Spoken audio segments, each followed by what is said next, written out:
Hunt and Hill. Hunt Palmer, Jeremy Hill, holding down the middle of the day. Live from the Mercedes-Benz of Baton Rouge studios. It's Hunt and Hill.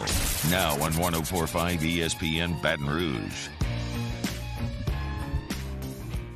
Welcome in, Hunt and Hill on a Thursday from the Mercedes-Benz of Baton Rouge studio downtown in the capital city. I'm Hunt Palmer. He is Hill, Jeremy Hill, Casey Gaines, and Taylor Sharp back there on the ones and twos. Mr. Hill, how we doing? I'm doing great. In 2 years when I came back home, I never thought I would see a local radio host hosting the bingo gear, man. That's pretty swaggy you got going on. You wear Bengals gear like twice a week, huh? I mean, I was an employee. I mean, come on.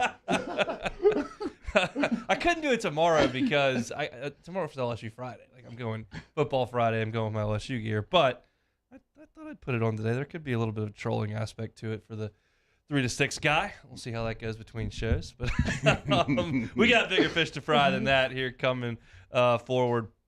Big 2 hours here on the show. Nick Delatorre covers Florida for on 3, and I forgot to confirm with him, so I'm literally texting him right now. Coming to you in 15.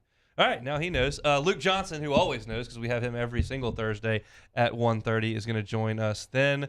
We'll do some over-under in the second hour, as well as best win and worst loss on the board in college football and the National Football League. Opening hour brought to you every single Wednesday or Thursday, depending on when I forget. Sunshine Quality Solutions, your Louisiana John Deere dealer located on Airline Highway. New equipment, used equipment, parts, service. You can do it all with Sunshine Quality Solutions. The website is sunequip.com. You can browse their inventory of John Deere tractors and machines, order some parts, or get some tips for self-repair. Sunshine Quality Solutions, bringing you the opening hour today here on a Thursday. All right, let's start diving into Florida, Jeremy. I did a lot of statistical work today, a little bit more video work this evening to get the total picture for this game.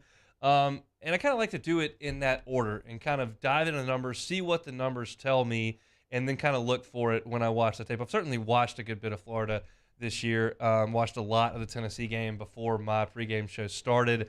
Watched a good bit of Utah that Sunday. I did not watch the Eastern Washington game on Sunday, even though it was on. I think I had NFL on. But the statistics tell me they've been pretty good on offense. The offensive line's been elite. Anthony Richardson has been totally Jekyll and Hyde, and defensively they got some serious issues. They are 4-2 on the season. They are 1-2 in league play. They beat Utah 29-26, beat a terrible 1-5 South Florida team 31-28, just a 3-point game against a really bad football team. Beat Eastern Washington 52-17, and then got by Missouri last week 24-17. They lost, of course, to Kentucky by 10, 26-16, and hung in there with Tennessee up in Knoxville 38-33 in a shootout. Let's go first to what's been a real issue for them, and that's defensively. As I mentioned yesterday, 25 points per game, that's 12th in the SEC. 412 yards allowed per game, 12th in the SEC. 106 rushing yards allowed. They're all numbers. They're 13th in the SEC, 11th in pass defense, 8th in red zone, dead last in allowing chunk plays in the run at 37 10-plus yards runs. That's 14th in the league, and then 20-plus yard passes. They're 9th in the league at that. There's not a single statistical part of their defense that is in the top half of the SEC. Yeah, no, it's not a really talented defense, and it's kind of where they picked off from last season. You watch that team that got their defensive coordinator fired last season, not much talent there, obviously not ranked very high, and they kind of, that's a lot to just turn around in a couple months' time, and they've kind of picked up where they left off last season. And so you've seen them. They give up points. I mean, they're giving up over 25 points a game, which is you don't want to see if you're an SEC defense, and so they can be had. I mean, we've seen teams, I think that Utah game, they were on the cusp of losing that one. They were driving right down the field and easily could have scored a touchdown inside the 10-yard line, and they turned the ball over. So I think for this Florida team, especially at home, they just have not played well, on the ropes of losing to USF as well. They're not dominant, and it's not something that you really have to worry about. And I think if you're LSU, if there was a week to have one of those magical performances where man, where did this come from the LSU offense? This is the type of defense you can do that against. Yeah, for sure. They do have some athleticism on defense. They just don't have the pros. We think of LSU and Florida as just pumping out defensive pros. And I look at this LSU defense and I think, okay, there's a couple, but when you have your great LSU teams, they're across the board. Florida, those Urban Meyer teams had pros across the board. That's not necessarily the case. Ventrell Miller's awesome on this Florida team, and I think he's going to be a really, really good pro. But I don't see, the Bolitnikov, what's the Thorpe Award winners that you usually have in the back end there. They're just not necessarily there on this team. Statistically on offense, everything's pretty mediocre. 9th in the SEC in scoring, 7th in total offense, 4th in rushing offense, 10th in passing offense. We know how those things go.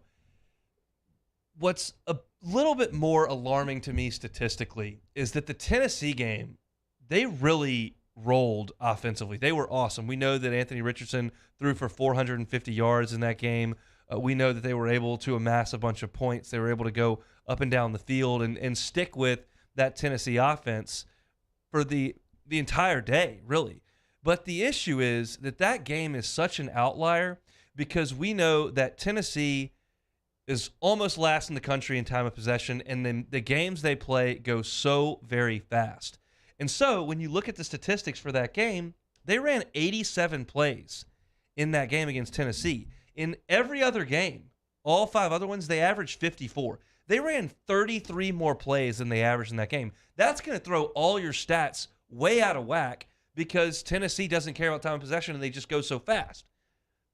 The other games they played, whether it's Eastern Washington, Kentucky, Utah, South Florida, whoever it is, they're always bunched up, and that's what I would anticipate it to look like on Saturday because LSU's a pretty garden variety team. They don't go super fast. They don't go super slow. So I feel like when I look at statistics, the ones in the other games probably hold a little bit more weight than they do against Tennessee because that's a totally different game that LSU's going to play. Yeah, you never going to see anything like that for the rest of the season. You're not going to see, especially teams try to go fast, but no one does it like Tennessee. They got that stuff like down in the bud, and Hypo has everyone on the same page. You're not seeing teams snapping the ball with 21 seconds and 20 seconds on the play after play for an entire game. That can just obviously, it's got, like you said, the number of plays is going to be thrown off, and obviously the time of possession is going to be thrown right off. So I think for Florida, this is a breath of fresh air for LSU. You can get Harold Perkins in this game, hopefully, prayerfully.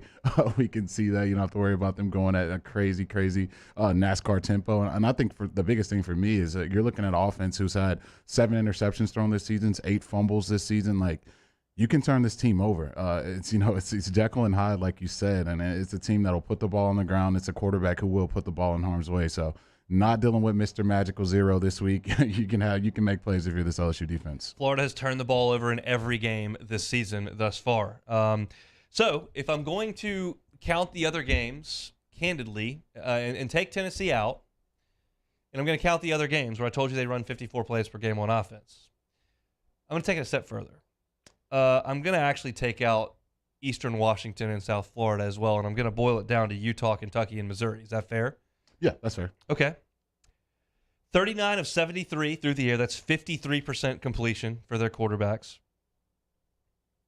They're throwing for 126 yards per game with 1 touchdown and 3 interceptions. That is grossly inefficient through the air. 53%, 126 yards per game, 1 touchdown, 3 picks. However, in those 3 games, they've run the ball 101 times, so 33 carries for 650 yards. That's north of 200 yards a game. And then you boil it back to their offensive line. They are second in the conference in tackles for loss allowed, only 19. They are second in the conference in sacked allowed, only 4 all year. Their offensive line's playing great football, and they're leaning on them. They can't really trust their passing game outside of a crazy outlier against Tennessee. But when they need to, they can run the football. Yeah, and I think anytime you have a quarterback that's so dynamic as Richardson is, he's going to have, he can go for 100 himself in any football game, and we kind of know, what type of backs they have over there. So if I'm LSU, obviously that's probably one of the worst rushing performers defensive-wise, stopping the run last week against a team that you figured shouldn't run for that many yards. And so this will be, an opportunity to, really – put your heels in the dirt, really try to stop this team from running the ball and force Richardson to beat you with his arm. I think you have the athletes, especially if you kind of use the strategy used against Ashford and Spy Perkins and really make him beat you with his arm. If you can shut their run game down, I feel like, they're not a really good team on third down, and forcing Richardson to throw the ball time and time again on third down, he's got to turn the ball over. It's just what we've seen from him and throughout his entire career as a college football player. So of all weeks. Like I know it's kind of a cliche to say, hey, you got to stop the run, especially with Florida at home. I think you can't let them get that run going, especially to the level we saw Tennessee do last week. No part of this Florida Gators team has a bigger 337 area code influence than the running game does. Montrell Johnson played for Louisiana Lafayette under Billy Napier. He leads them in carries. Trevor Etienne from Jennings. You obviously know Travis's brother.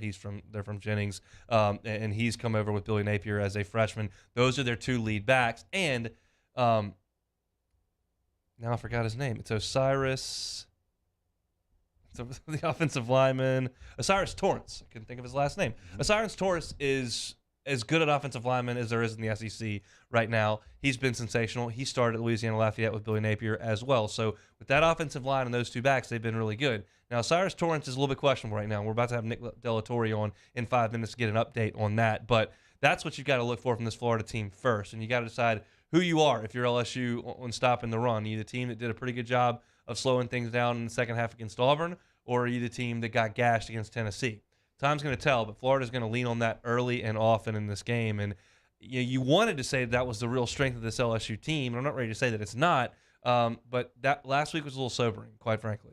Yeah, I mean, you never want to see that. And I think if you're a defense, that's the most demoralizing thing when a team can just hand the ball off to their back time and time again and gash you and get those tough yards. And you're constantly living in 3rd and short. And if they want to go for it on 4th down, you're living in 4th and short. And it's just a super, super tough way to play defense all day long, especially when you can't turn the other team over. So this week, it's kind of the exact opposite. It is a team that you can force turnovers against, and we kind of saw this defense really come alive against Auburn, forcing turnovers. So I think that type of game is right back on the table for this LSU defense. But like you said, man, we know what Napier's going to try to do. They're going to be watching that film and looking at how well Tennessee ran the ball, and they're going to try to do some of those same things. So you got to do your best this week to try to stop that run and really force Richardson to pass the ball. Get some thoughts on the Florida Gators from Nick Delatorre. He covers Florida for On Threes Network.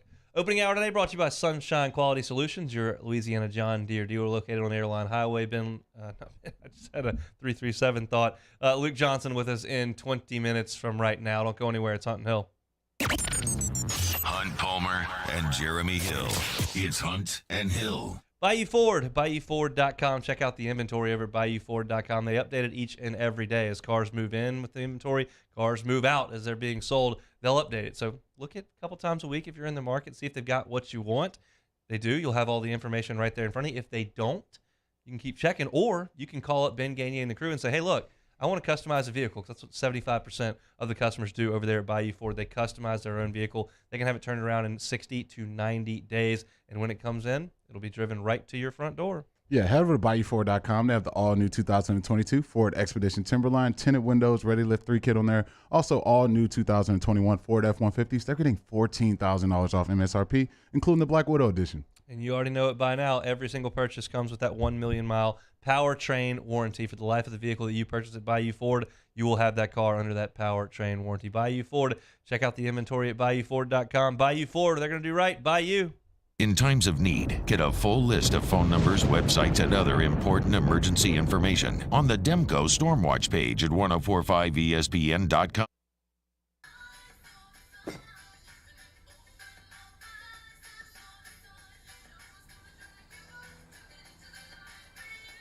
Miller Lite has more taste and only 1 more calorie than Michelob Ultra.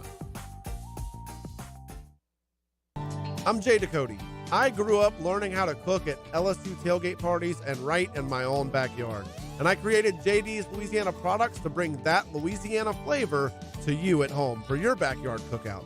JD's Louisiana barbecue sauce, Louisiana molasses mustard, spicy and sweet barbecue rub, and more are available at your local supermarkets or by logging on to jducote.com/shop. Put in promo code CST for 25% off at checkout.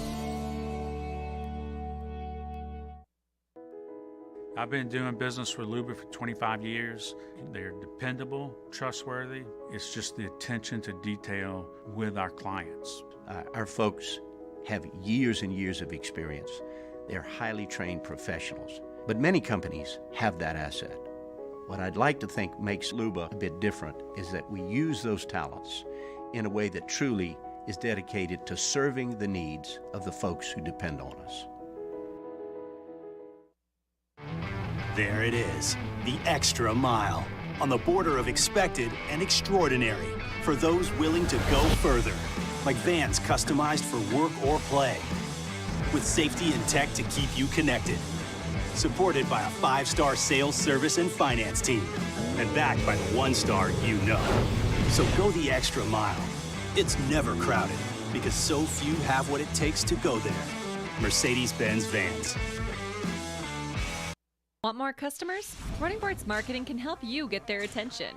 Imagine your brand's message on a giant LED billboard truck that can't be skipped and is nearly impossible to ignore. Running Boards Marketing is the leader in effective and affordable advertising on digital mobile billboards, which are 2 times more effective than traditional billboards. With a 97% recall rate, you'll leave a lasting impression with your customers. Visit us online at runningboardsmarketing.com so we can drive your message to where the people are.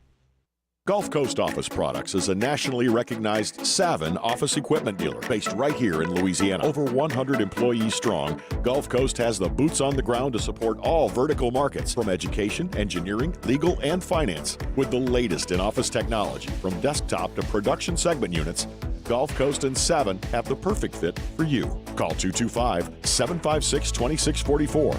That's 756-2644 for Gulf Coast Office Products.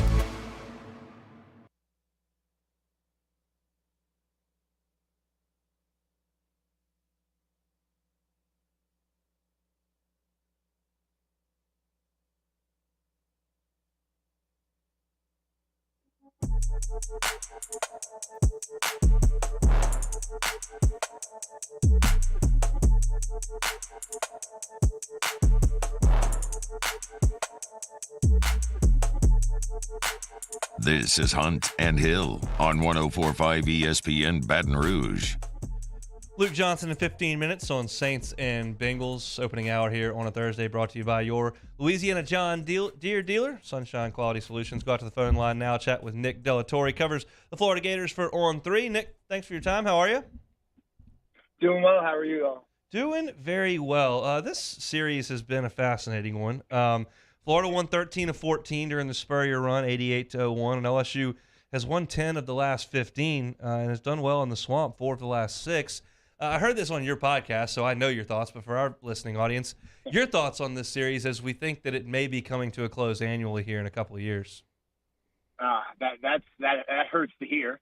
But, you know, I don't know how you can have Florida not play Tennessee or Georgia, and if they're going to go to the model that we think they are, you know, it might be the end. But this is a series where you throw out conventional wisdom, stats, what you think you know about football.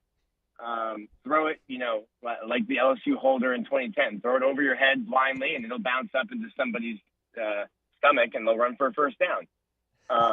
You never know what to expect with Florida and LSU, and I think it's been one of my favorite series because it's always such a tightly contested game. I was high up in the Swamp for that one, well, way up above the LSU band for that one. That was something to behold. This Florida team, LSU, both in a bit of a rebuild first year under new head coaches. What's the general vibe around the start of the Napier area down there in Gainesville? Well, Florida fans are much like Tiger fans. So when recruiting wasn't going well in June, they were ready for another coach. Florida's figured it out. They're going to get a couple commitments today, so I think fans will be happy. But Florida's lost to Kentucky now a couple of years in a row, so it's been rocky. But I think they're sometimes the angriest people are the loudest, but not the majority. So I think the majority of Florida fans like Billy Napier. They like the structure that he has in his program. And I think most people know it's going to take time. When Florida beat number 7 Utah, a lot of the fan base thought, okay, we're winning a national championship this year. And I think the general consensus was like, hey, let's pump the brakes. This team won 6 games last year, and it's still the same players. Chatting with Nick Delatorre, the On3 Network covers the Florida Gators. Anthony Richardson, really high highs and some kind of low lows, especially on the stat sheet. Why?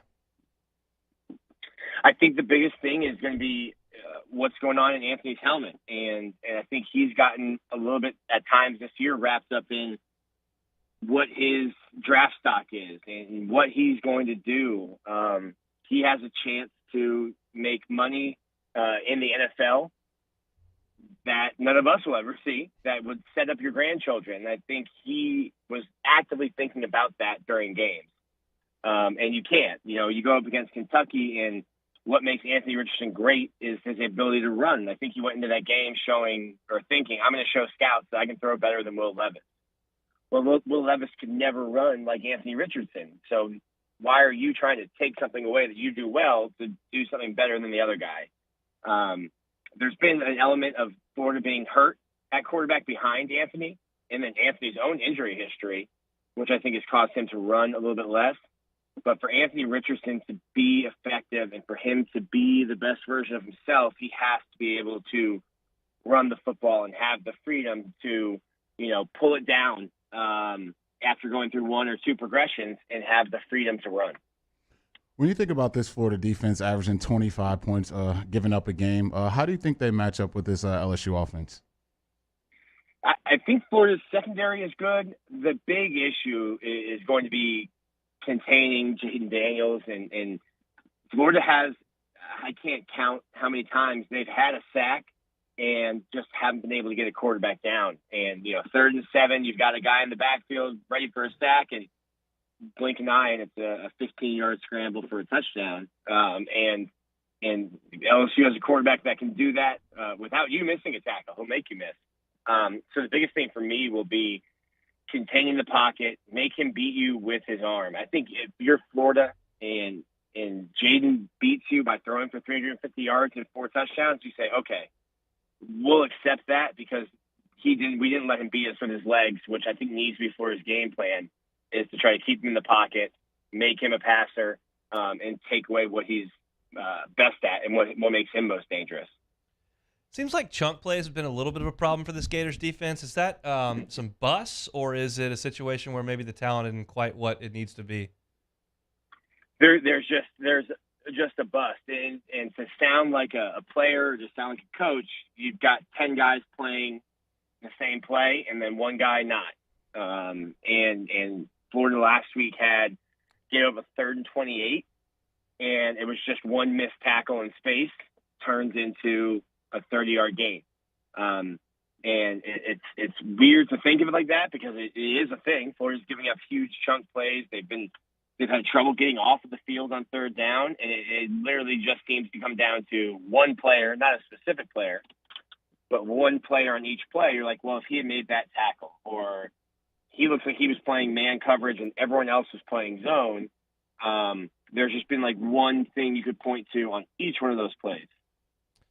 There's a reason why Billy Napier won a lot of games in Lafayette. Montreal Johnson's averaging 8 yards a carry in Gainesville. Mekhi Garner's been a really good corner for LSU through a month of the season, and obviously Osiris Torrance has been sensational for Florida this year. You have an update on his health? Yeah, I think Osiris Torrance, he's dealing with a right knee injury. He's been not only the best offensive lineman, but if you go by PFF grades, the best player on the Gators. At one point, he was rated the best interior offensive lineman in the country, and we had questions about those guys. I'm sure as LSU fans had about Mekhi is, well, now you're playing against big boys every week. And Osiris Torrance hasn't missed a step. He got some time off 2 weeks ago against Eastern Washington, but played every offensive snap last week. I think he's gotten some time off this week. He's listed as questionable, but I would expect him to play.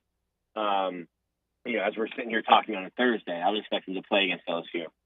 I'm not exactly sure Coach Kelly was looked at as a potential hire for Florida, but the good folks in Baton Rouge, they're making a big deal between the two head coaches, between Coach Napier and Coach Kelly, their careers and this big matchup. Is that a talking point between Florida fans, like the success of LSU in the recent history and going forward? No, I don't think Florida fans would have been happy with Brian Kelly. And I think Florida fans are also realistic, and if LSU would have made a push, I think, in my opinion, if LSU would have offered the job to Billy Napier or even just answered a phone call, he might be the LSU coach. So Florida fans haven't really thought of it because Brian Kelly wasn't really on Florida's radar. Scott Strickland has now hired 3 football coaches. You're not going to get an opportunity as an AD to hire 4, I don't think. So he was able to, no search firm, just go out and make a pick. So he really, especially once LSU, was on the market and Billy being right there in their backyard, I think he made every concerted effort to get Billy. So Florida's coaching search kind of just zeroed in on Billy Napier right away, and there really weren't any backup options. I don't know what would have happened if LSU would have taken Napier and where Florida would have gone after him. Night game in the Swamp on Saturday. How do you expect the environment to be? It should be great. They're celebrating Tom Petty, who I think is 5 years ago now that he passed away. So it's the inaugural Tom Petty Day, and this game has been sold out for a while. It's the only game that Florida is hosting official visitors. I think they have more than 50 recruits that are going to be in the stands. And just the weird ways that Florida has figured out how to lose to LSU the past couple of years. I'm expecting a really, really raucous crowd. As you guys know, the game starts at 7. It doesn't mean you start drinking later. And we witnessed that in Gainesville against Utah. It was a very loud and boozy crowd to open the season. We didn't know what to do last weekend with an 11 o'clock game. I'll be quite honest, but it got done one way or another. Nick, thanks so much for your time. Nick Delatorre, Florida Gators senior writer for On3 Sports over at Gator Online. If you want the Florida perspective and the preview, the Stadium and Gale podcast, always great as well. Nick, we'll talk on Saturday. Thanks. Thanks, guys. See you then. Nick Delatorre over there in Gainesville, Florida, on the Gators. Yeah, I think it is going to be a really good crowd. That's one that I've seen really fluctuate. The Swamp. Saw it for Tebow. It was just on fire in 06 and 08. 10 was a little iffy, and 12 when you played, it was hot. And then I think, did I go in 14? I don't think I did. And then I went, obviously, the COVID game where there's nobody there, but that's not their fault. But I've seen it good and bad, and I think it's going to be pretty good on Saturday night. Maybe they'll fumble the open kickoff and we can get it and score 2 plays later. Shut them all up. How about that? Look, it just seems like we've just dropping everything as far as returns goes this year. But, yeah, I definitely intend the Swamp being definitely a live environment, especially when you think about going forward. These teams potentially not playing each other for the foreseeable future, exactly for every single season. So, yeah, I think it'll be great. Both teams 4-2. It should be a great atmosphere in the Swamp. I didn't go in 14. I was at the beach for that one in 14. I recall that day now that I think about it. All right, well, that's our look at the Florida Gators. We'll change gears now. Bengals and Saints in the Dome at noon on Sunday. Luke Johnson's got updates on Jameis, Michael Thomas, the injuries, and then what the Saints need to do to build off a nice win last weekend. So we'll chat with Luke as we do each and every Thursday at 1:30 next. It's Hunt and Hill. Hold down the middle of the day. This is Hunt and Hill. LWCC, Louisiana Loyal, elevating and celebrating champions of Louisiana. This month, October, Fresh Junkie Racing. Yeah, Fresh Junkie Racing is a group of racing enthusiasts that have taken their love of running and built a business providing citizens from across the state a way to get moving and stay moving. Created by athletes for athletes, Fresh Junkie Racing hosts world-class racing events and triathlons right here in Louisiana, welcoming crowds from across the globe to experience this place we call home. Fresh Junkie's goal initially was to get people on track to live a healthier lifestyle. That's why they have as many events as they do, as many as 18 a year in terms of running events. But the side effect of that was creating an incredible economic boom to the state. $5.2 million for the Louisiana Marathon alone. You're looking for something to do on Thursday morning. Want to get the blood moving a little bit before Thanksgiving? On Thanksgiving morning, Huey P. Long Bridge Run in Baton Rouge. Baton Rouge Turkey Trot and the Tammany Turkey Trot. Huey P. Long Bridge Run actually coming up next Saturday. This coming Saturday, the 15th.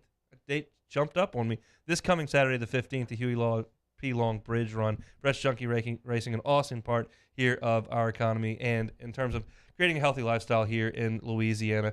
LWCC honors Fresh Junkie Racing as a champion of Louisiana this month. LWCC is Louisiana Loyal. Professional golfers John Peterson and JJ Colleen answer all your golf and life questions inside the new Drop Biscuit Studios podcast for the people. Download or subscribe today at dropbiscuit.com. At Ochsner, we know healing is a team sport. That's why we've partnered with world-renowned orthopedic surgeon Dr. James Andrews to create the Ochsner Andrews Orthopedics and Sports Medicine Institute. Whether you're a professional athlete or a weekend warrior, our team of specialists are dedicated to getting you back in the game. So whatever your reasons are for reaching your personal best, we've only got one. You. Ochsner Andrews Institute. Long live you. I've been doing business with Luba for 25 years. They're dependable, trustworthy. It's just the attention to detail with our clients. Our folks have years and years of experience. They're highly trained professionals, but many companies have that asset. What I'd like to think makes Luba a bit different is that we use those talents in a way that truly is dedicated to serving the needs of the folks who depend on us. There it is, the extra mile, on the border of expected and extraordinary for those willing to go further, like vans customized for work or play, with safety and tech to keep you connected, supported by a 5-star sales, service, and finance team, and backed by the 1-star you know. So go the extra mile. It's never crowded, because so few have what it takes to go there. Mercedes-Benz Vans. ITI's got all these programs. Once I started and learned everything about the school, it was worth it. The challenges that ITI presented me with, it allowed me to build myself up. All because of ITI, I actually was able to get a job within 3 months before graduation in my field. Get the hands-on training you need for the job you've always wanted. With so many companies hiring right now, it's the perfect time to come to ITI Technical College. Enroll today for a better life.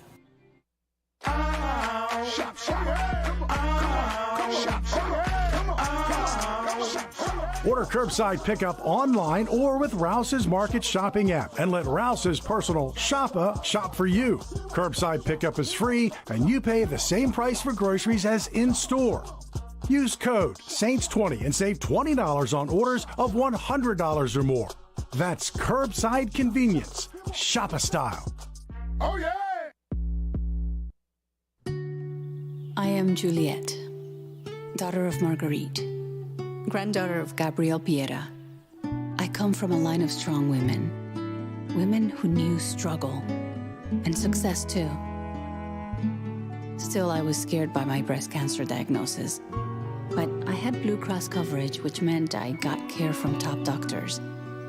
I'm strong like my mother and her mother before. Matt Moscona inviting you to join us for Thursday's AFR, presented by the Aesthetic Medicine and Anti-Aging Clinics of Louisiana. Ryan Clark, Mike Triplett. We take a closer look at the Florida Gators. What to watch in your football weekend. It's all Thursday. 104.5 ESPN Baton Rouge.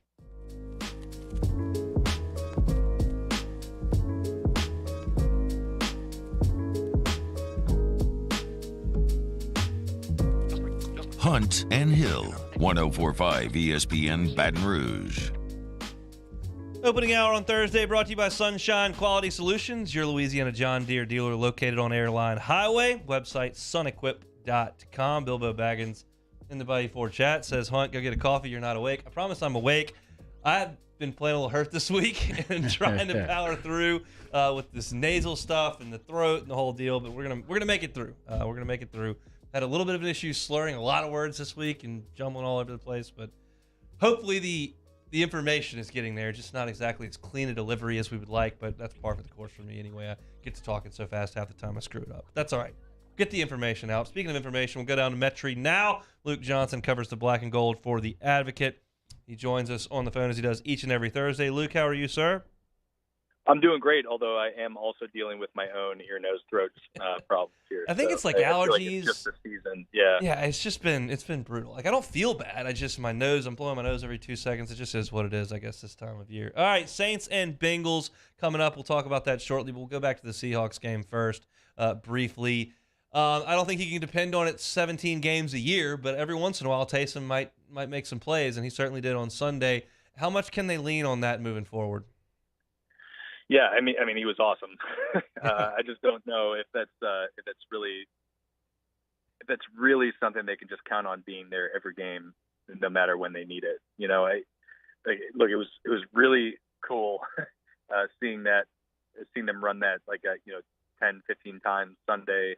Everybody in the entire building knows what's coming on every play but one. You know, the touchdown pass to Troutman, that was a surprise, but everybody knows what's coming. It doesn't matter, and he goes 60 yards for a touchdown anyways. It's really cool to see that happen. I just don't think it's something that you can really just reliably depend on every week. Seattle came in with the worst defense in the NFL. the Saints identified something they could take advantage of, and they did. But I think more broadly speaking, the offense in general these last couple of weeks has really kind of started to find an identity, and that identity is it looks a lot like it did last year when they started 5-2.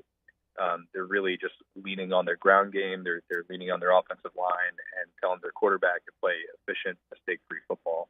And I think it's worked.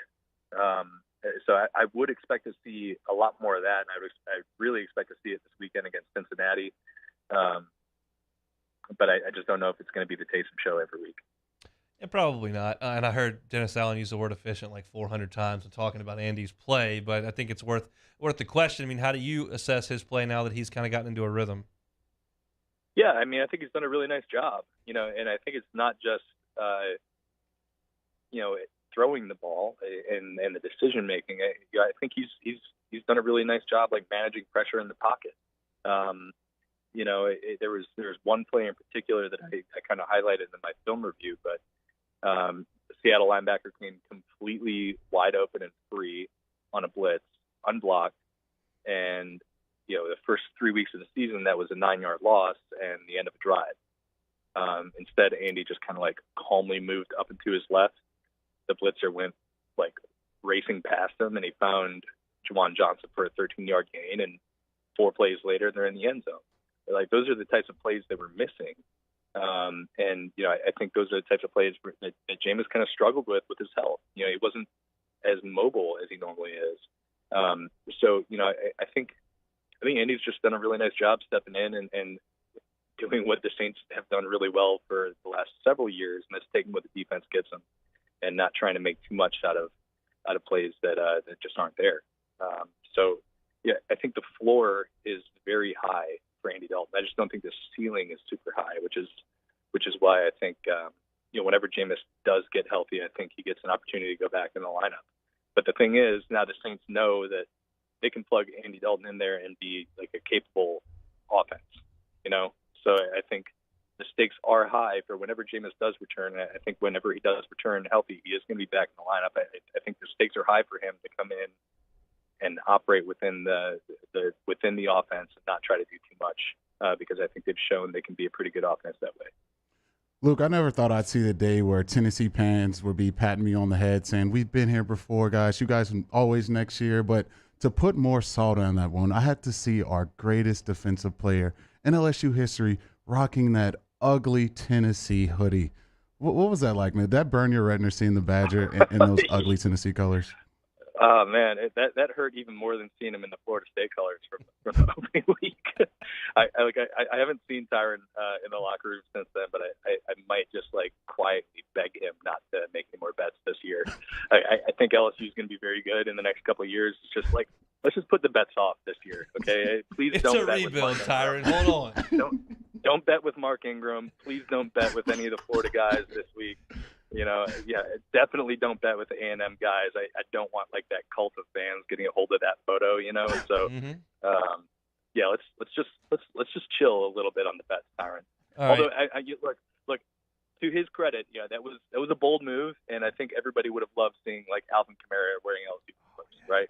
That would have gone over very well. Let's nip that in the bud for the rest of the year.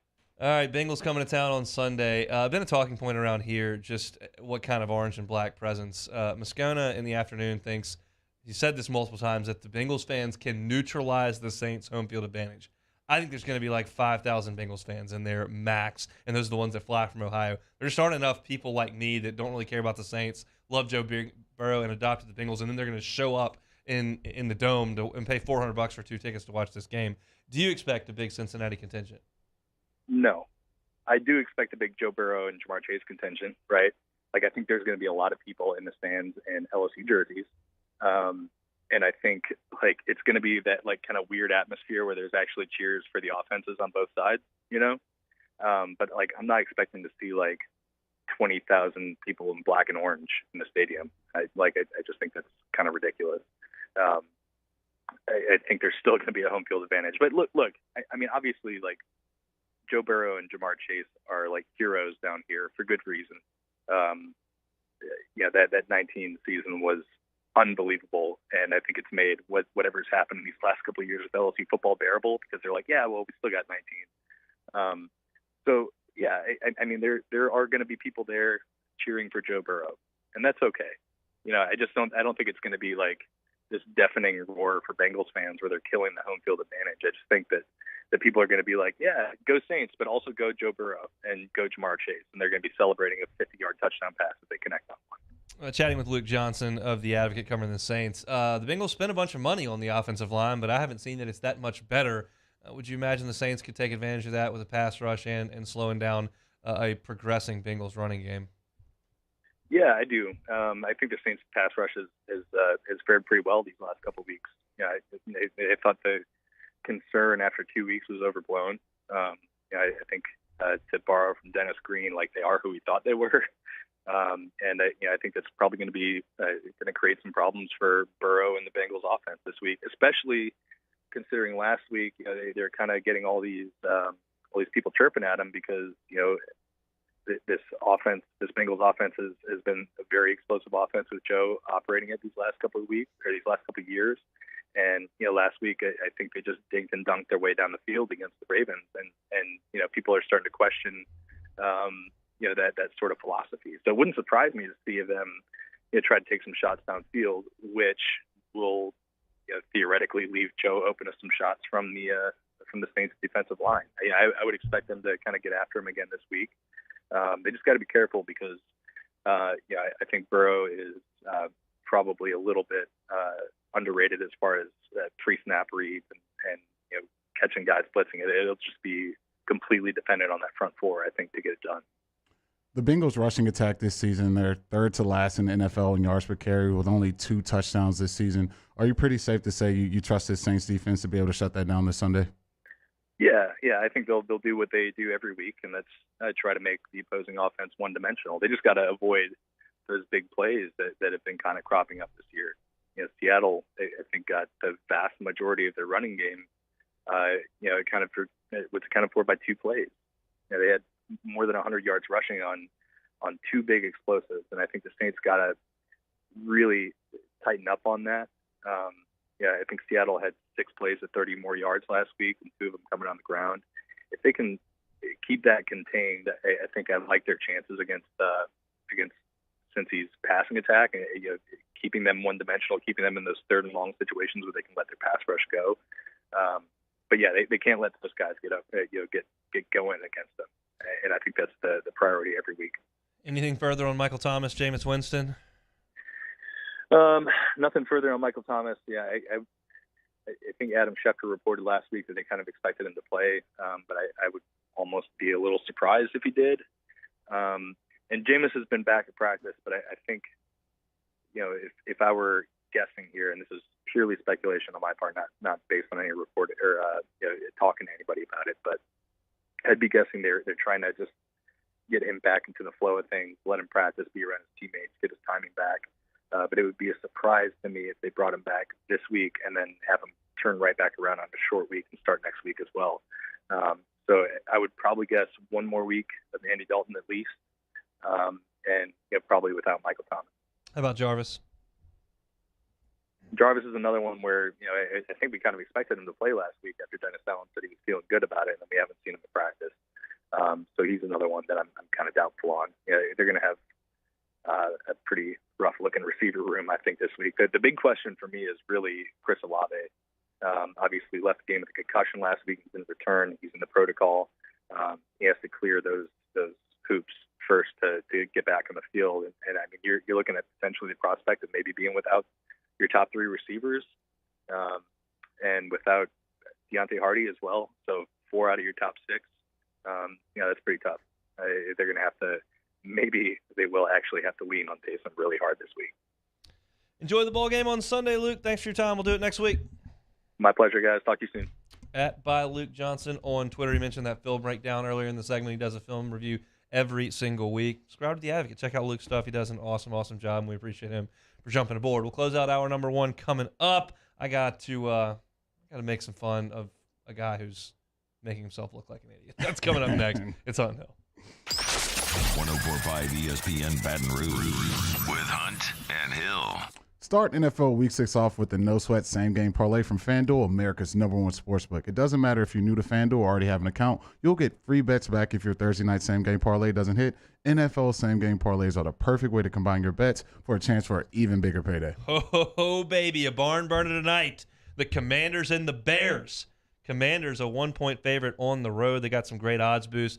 David Montgomery scores a touchdown. Justin Fields, 25-plus rushing yards. And Carson Wentz goes over 200 passing yards, boosted to plus 450, probably because they don't think Carson Wentz is going to throw for 200 yards because he's not very good. But you can bet it all or build your own or get a pre-made same-game parlay built in FanDuel's top-rated sportsbook app. However you want to play, you can bet the NFL on Thursday night with a no-sweat same-game parlay. Sign up with the promo code 1045ESPN if you don't already have an account. If you do already have a FanDuel account, you're all set. Sign in and see what you got. Make every moment more with FanDuel, an official sports betting partner of the NFL. Must be 21 and present in Louisiana. 3+ legs, minimum $1 bet required. Refund issued, non-withdrawable free bet that expires 7 days after receipt. Max free bet $5. Restrictions apply. See terms at sportsbook.fanduel.com. If you or somebody knows a gambling problem and wants help, call 1-877-770-STOP. Our listeners fire off their opinions on the jimsfirearms.net hotline at 499-1045. Keep listening for your next chance to shoot us your thoughts with the jimsfirearms.net hotline on 1045 ESPN Baton Rouge. Bayou Ford has $10,000 off MSRP plus 2.9% for 60 months on new 2022 Ford F-150s. All new Bayou vehicles come with a 1 million mile powertrain warranty and free delivery. If you need sales or service, the crew at Bayou Ford is going to do right by you.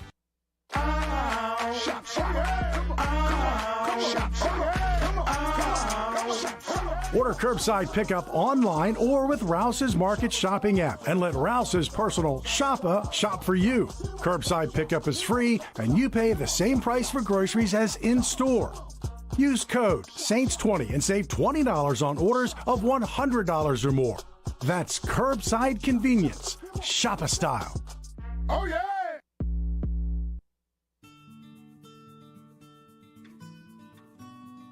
This is a house call. This is a follow-up appointment. This is a diabetes checkup. This isn't just more convenient care, it's more advanced care. This is innovating healthcare at Louisiana's #1 hospital, Ochsner. Oh, hey, what's up? It's Big D and Bubba, 100.7 The Tiger Morning Show. We'd love for you to join us every weekday, 4 a.m. till 9 a.m. Yeah, everything you want in a show. Country music. We got laughs. We got celebrity in-studio guests.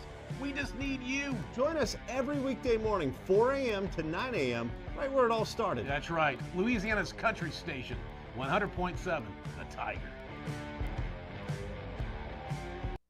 Service Master Elite create clean, disinfected work environments. As a local business, we take pride in serving the New Orleans and Baton Rouge areas. Our cleaning protocols follow CDC and OSHA standards for healthcare settings, offices, senior living, restaurants, and industrial plants. Contact Service Master Elite to get your operation ready for reopening with germ disinfection cleaning. Service Master Elite, the trusted choice in professional cleaning since 1996. It's no secret. The best oysters in Baton Rouge are at Jolie Pearl Oyster Bar. Enjoy mouth-watering South Louisiana flavor and oysters from all over the country. And don't forget our nightly drink specials.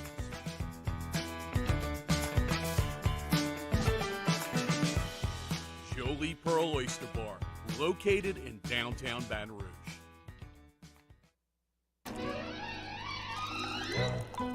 Le posso offrire un caffè? Le posso offrire un caffè? Andiamo insieme da me, non c'è.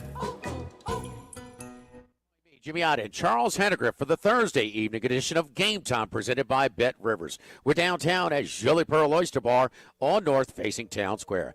Game Time, 6 to 8 p.m. presented by Bet Rivers on 104.5 ESPN Baton Rouge.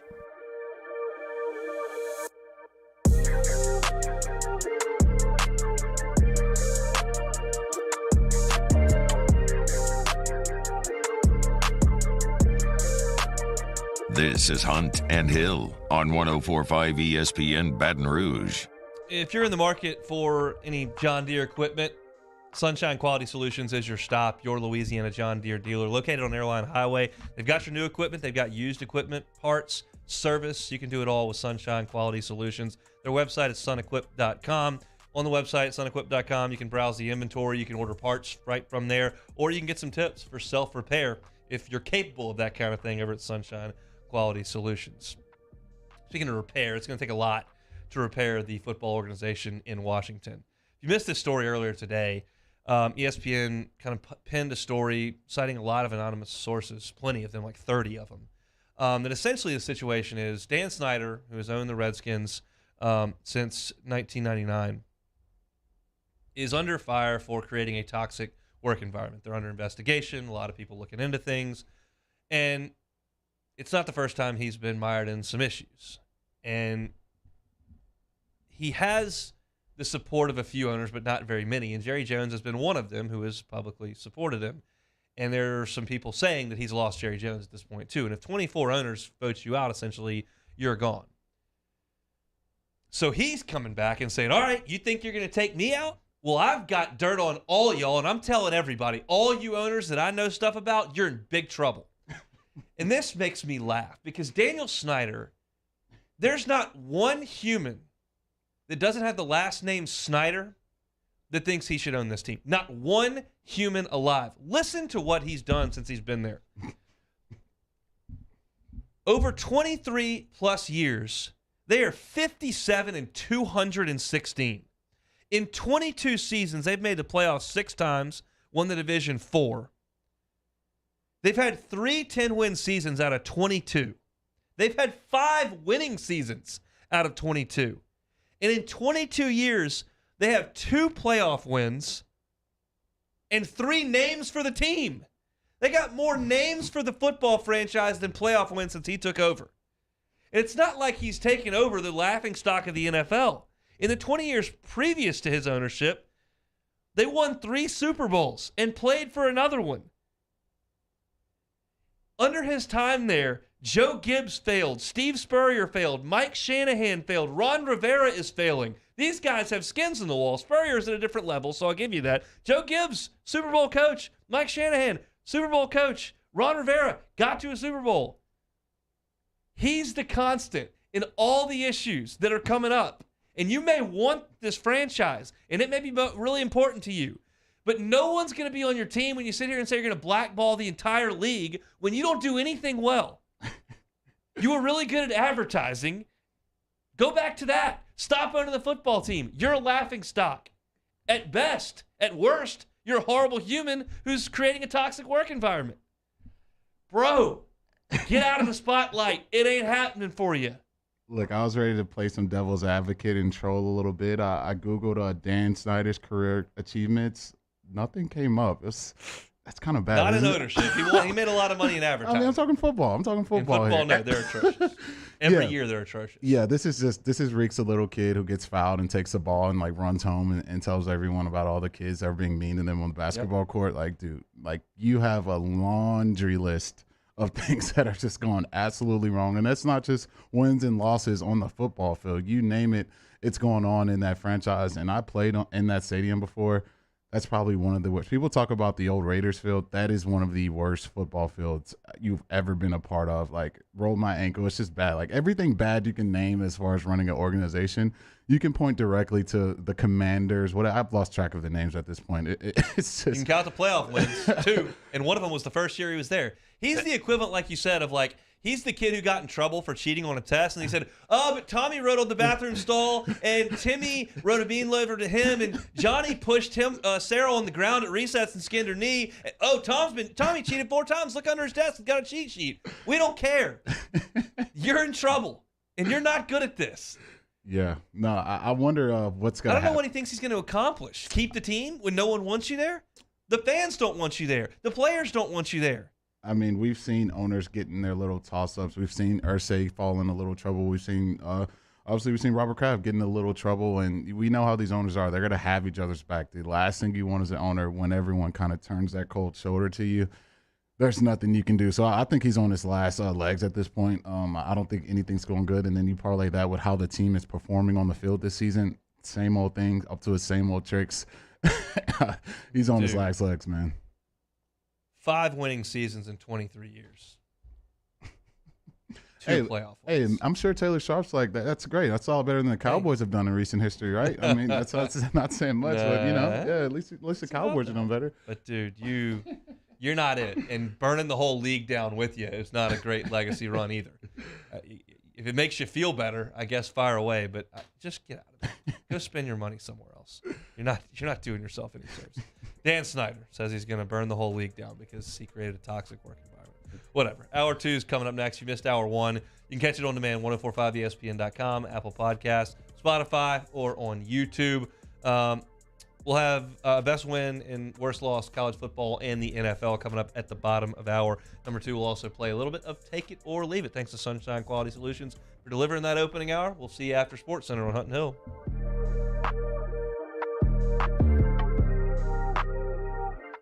Bayou Chrysler Dodge Jeep Ram has $11,000 off MSRP plus 2.9% for 72 months on all new 2022 Ram Black Widow trucks in stock. All new Bayou vehicles come with a 1 million mile powertrain warranty and free delivery. If you need sales or service, the crew at Bayou is going to do right by you.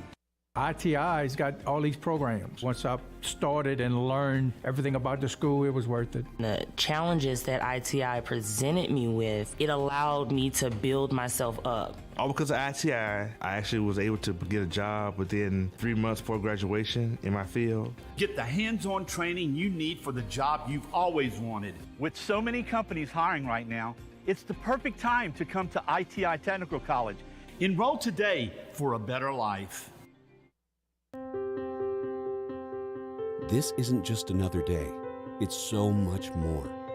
Kelly's life was put on hold when her auctioneer primary care doctor discovered a rare blood disorder. Her doctor connected her to an auctioneer care team of cancer, heart, and kidney specialists. With multiple primary care locations around Baton Rouge, same-day appointments, and online scheduling, we're relentless about keeping you healthy.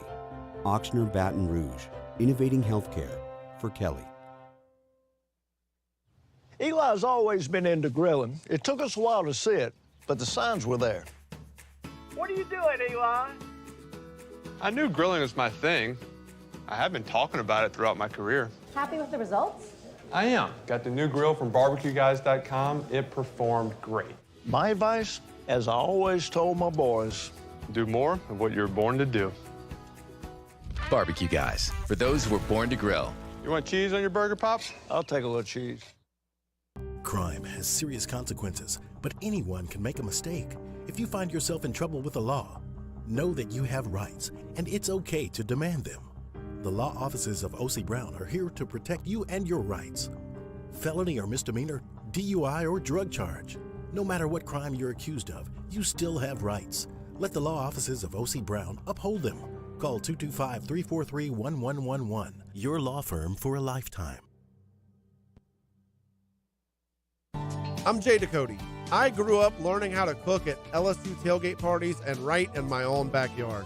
And I created JD's Louisiana products to bring that Louisiana flavor to you at home for your backyard cookout. JD's Louisiana barbecue sauce, Louisiana molasses mustard, spicy and sweet barbecue rub, and more are available at your local supermarkets or by logging on to jducote.com/shop. Put in promo code CST for 25% off at checkout. I've been doing business with Luba for 25 years. They're dependable, trustworthy.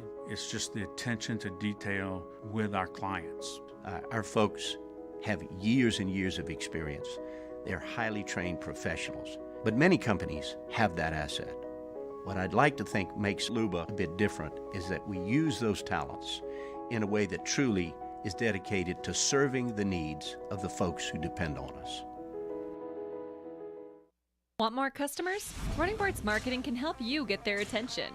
Imagine your brand's message on a giant LED billboard truck that can't be skipped and is nearly impossible to ignore. Running Boards Marketing is the leader in effective and affordable advertising on digital mobile billboards, which are 2 times more effective than traditional billboards. With a 97% recall rate, you'll leave a lasting impression with your customers. Visit us online at runningboardsmarketing.com so we can drive your message to where the people are. Gulf Coast Bank and Trust is giving our customers the power to bank anywhere, anytime during this challenging event. And we're right there with you. Our mobile banking app is a smart way to manage your money and time. Gulf Coast Bank and Trust, the bank that cares about you.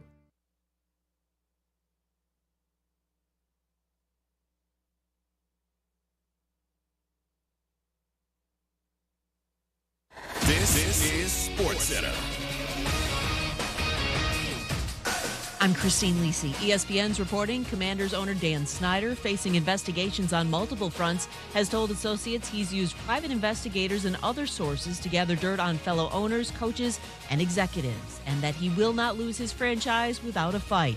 ESPN investigative reporter Don Van Natta Jr. explains how these allegations impact the NFL. It really is going to come down, guys, to the tolerance of the other owners. It's going to be a test of their tolerance of these kind of comments and the fact that a partner has allegedly dug up dirt on them and is prepared to use it if need be, if his back is against the wall, to keep his franchise.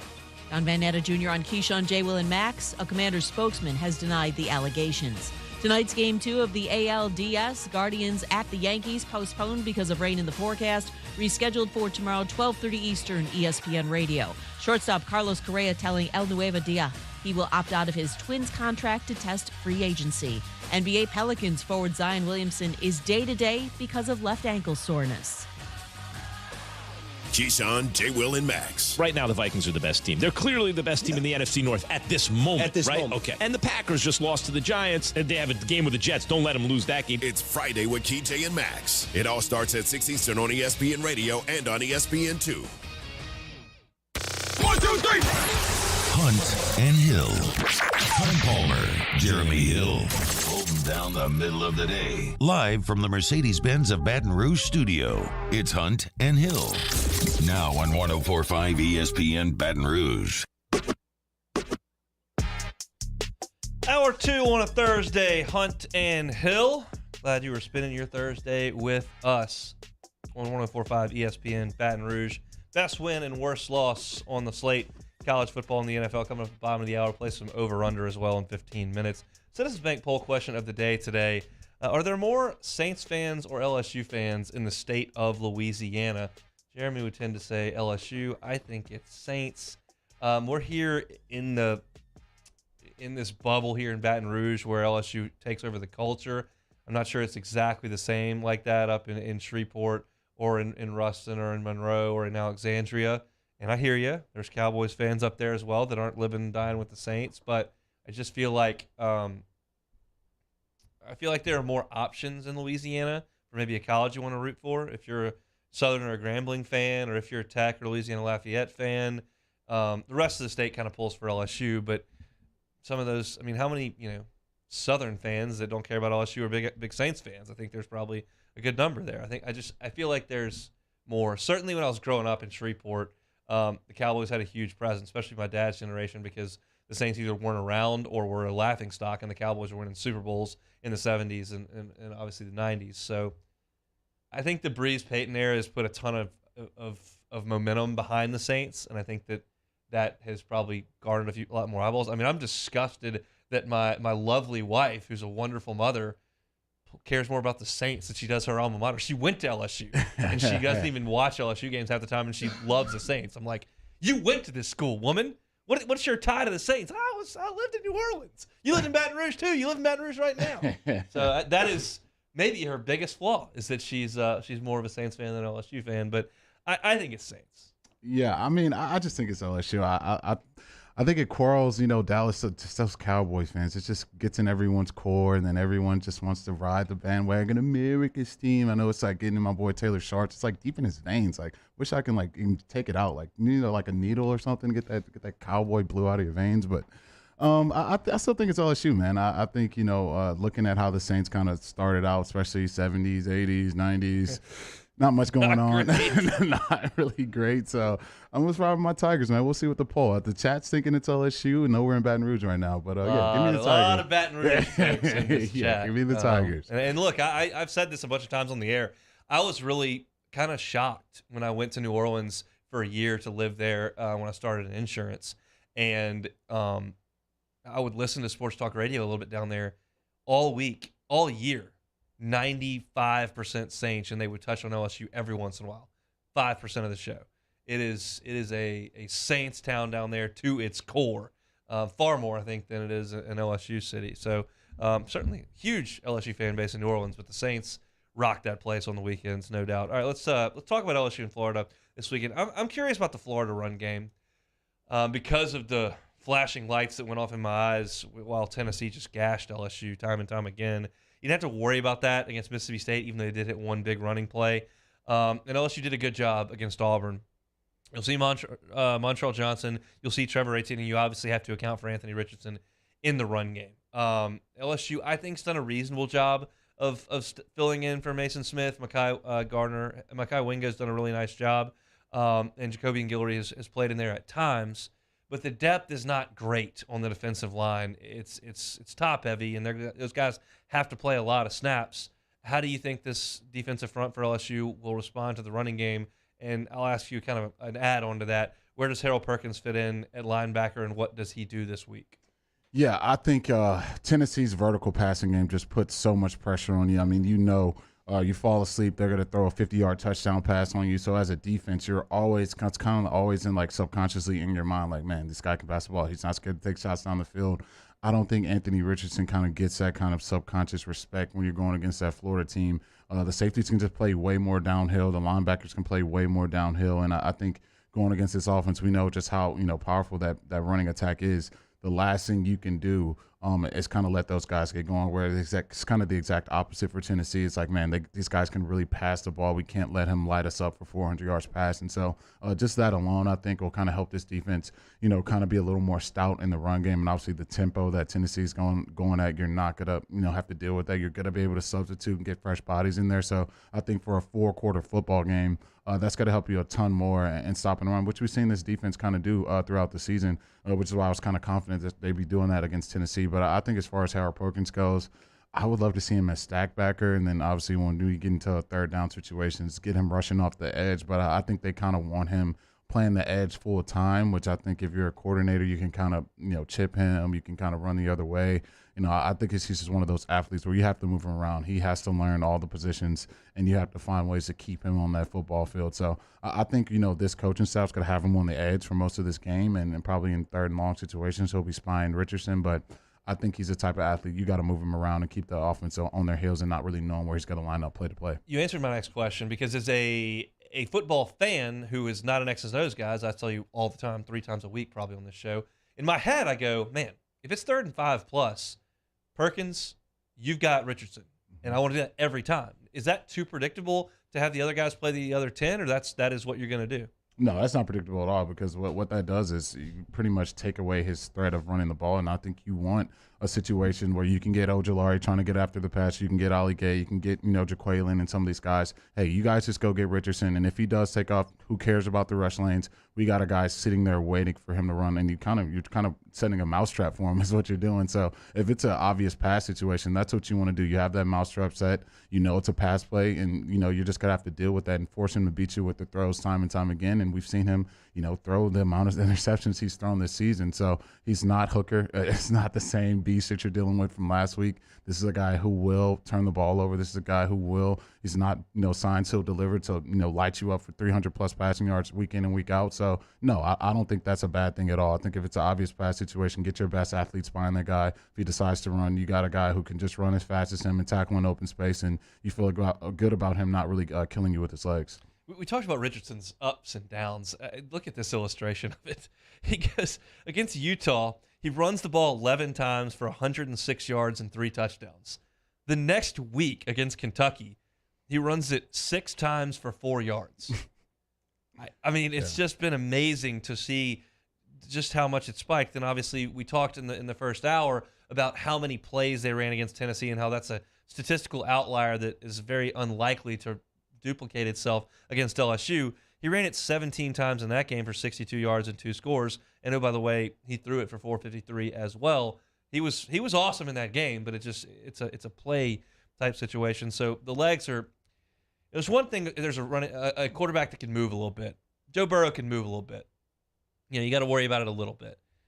It's another thing if you got Anthony Richardson or Jaden Daniels who can just straight up hurt you running the ball and can make huge plays in the pass game and the run game if you allow them the space to do so. So LSU's got to keep their eyes on Richardson.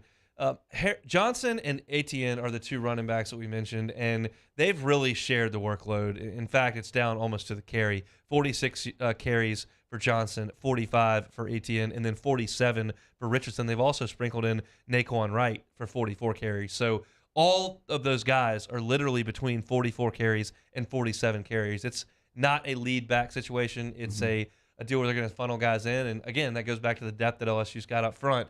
They're going to have fresh legs coming out of most of the game. You got to show up and make tackles. Yeah, you definitely do. And that's kind of the same kind of thing we heard last week about Tennessee. Well, they don't really have a dominant runner. They don't really have that guy back there. And then they light you up for 200-plus rushing yards. There goes Jabari Small. Yeah, right down the edge. So I think they kind of learned that lesson, and hopefully they can apply that to how they execute in the game. That, look, it may not be Najee Harris back there or one of these guys you've gone against in the past, but if you don't stay disciplined to your rush lanes, if you don't stay disciplined to tackling guys in open space, these are SEC athletes. These are Power 5 kids. Like, they're going to make you miss. They can embarrass you. So you got to stop that run game. I think you've kind of seen moments this season where they have done an amazing job of that, but they got to get back to that. And I think if you can, it's going to really, really help you win this football game. How excited and relieved are Jaquelin Roy and Mekhi Wingo, I keep doing that, Mekhi Wingo and Greg Penn going to be when they make a stop for a 3-yard gain on first down and Florida resets and goes and looks at the sideline, does a little huddle, hangs out. They're like, oh, they're not going right immediately now? I can sit here for a second? That's great. Yeah, no, that's a huge breath of fresh air. Like I said earlier in the show, you're not going to see anyone running an offense at that pace. The way they do it, it's just like a machine. It's like, it was fascinating just watching. I'm like, whoa, like they're on the ball again and they're mixing it up. Like I talk about all the time, being unpredictable. That's one of the most unpredictable offense you're going to go against, because now they're running it down your throat. Like, I thought these guys pass every play. Oh, no, here goes a deep pass down the sideline. And it's so hard to prepare for that. This week is not going to be the same. You're really going to get that not that fast a pace going into it, and obviously a team that can turn it over. So for the defense, you're going to be able to substitute, be a lot more fresher down the stretch of this football game. I think that's definitely something the defense is probably, looking over their shoulder, thanking the Lord above, like, man, we don't have to deal with that Tennessee offense again.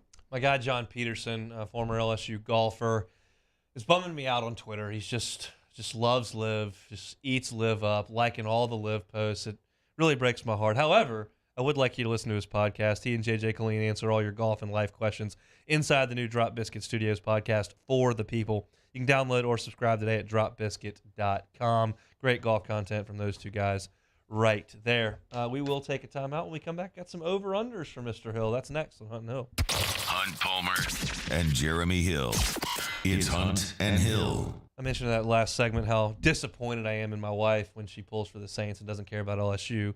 If she flips that and starts pulling a little bit more for the Tigers, maybe we can have One Bath and Closets come over and redesign our closets and our bathrooms. That's what they do. David Duvall been in the business for 3 decades, redesigning and remodeling bathrooms and closets, from the big-time projects where they're knocking out walls and really renovating every square inch of that bathroom or closet, or if you have some space but you don't feel like you're using it efficiently, you got ties all over the place, shoes stacked up at the bottom of the closet, he can come in and help you start this process and finish it as well. They'll start you with a questionnaire. What do you want to do? What do you have? And they'll put together a plan customized for you.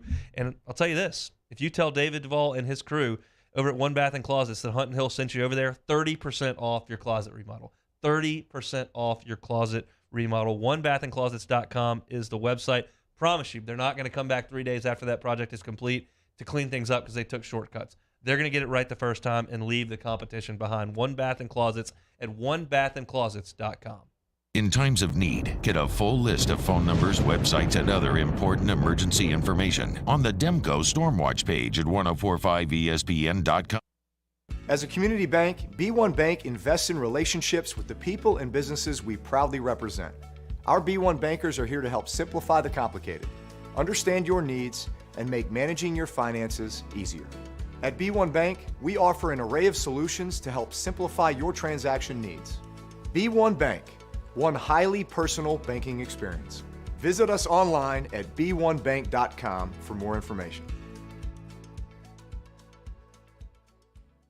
Gulf Coast Office Products is a nationally recognized Savin office equipment dealer based right here in Louisiana. Over 100 employees strong, Gulf Coast has the boots on the ground to support all vertical markets, from education, engineering, legal, and finance. With the latest in office technology, from desktop to production segment units, Gulf Coast and Savin have the perfect fit for you. Call 225-756-2644. That's 756-2644 for Gulf Coast Office Products. There it is, the extra mile, on the border of expected and extraordinary for those willing to go further, like vans customized for work or play, with safety and tech to keep you connected, supported by a 5-star sales, service, and finance team, and backed by the 1-star you know. So go the extra mile. It's never crowded, because so few have what it takes to go there. Mercedes-Benz Vans.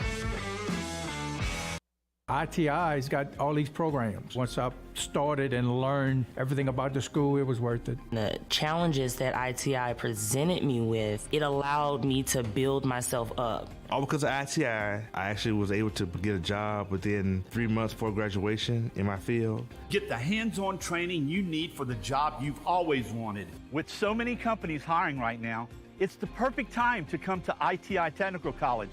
Enroll today for a better life.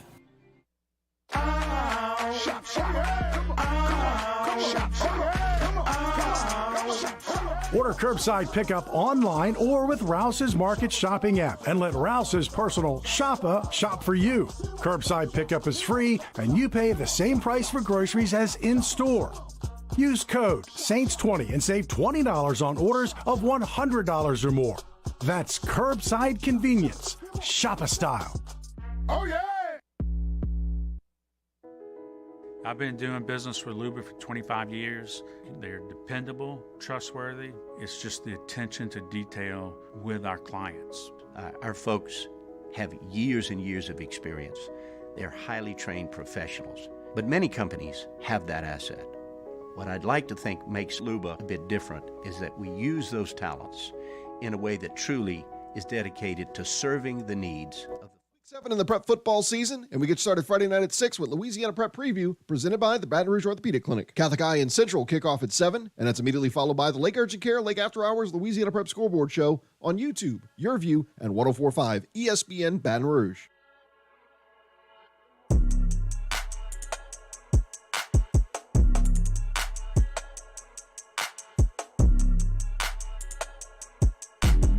Hunt and Hill, 104.5 ESPN Baton Rouge.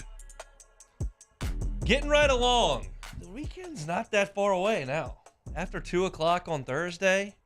Again, I think that T-Bob and Jacob a little bit out over their skis with the thought that the weekend starts on Thursday morning. I think that's maybe a little much. I've heard him say that a couple of times. I realized that T-Bob's a little bit off the clock there at 10 o'clock on Fridays and then heads over to Rouse's. But, I mean, we still got to put in some work on Thursday morning. We start to get towards the end of Thursday. Thursday's a nice night to get out and get some dinner. Might have a cocktail with the football game, playoff baseball tonight. And then Friday on Football Friday is what it is. Fired up about that. But we're getting close to another big football weekend. LSU and Florida, Saints and Bengals. Got some over-under for that, so let's get to it. All right, I'll just throw this out there. Open, vocal supporters of the Cincinnati Bengals that are rooting for the Saints to lose the game inside the Superdome on Sunday. I've got it at 5,500. That's 7.6% of the dome. I'll take the over. I'll take the over. Look, I think it's probably a lot more Joey B fans and Jamar fans than you probably realize down here, especially what they've done and kind of watching this LSU program since their departure. Yeah, I'll take the over there. Anything Joey B. Jamar related, I'm just hammering that. So, yeah, I'll take the over there. I can't think of a friend of mine who is like me in that they don't care about the Saints. They've now adopted the Bengals.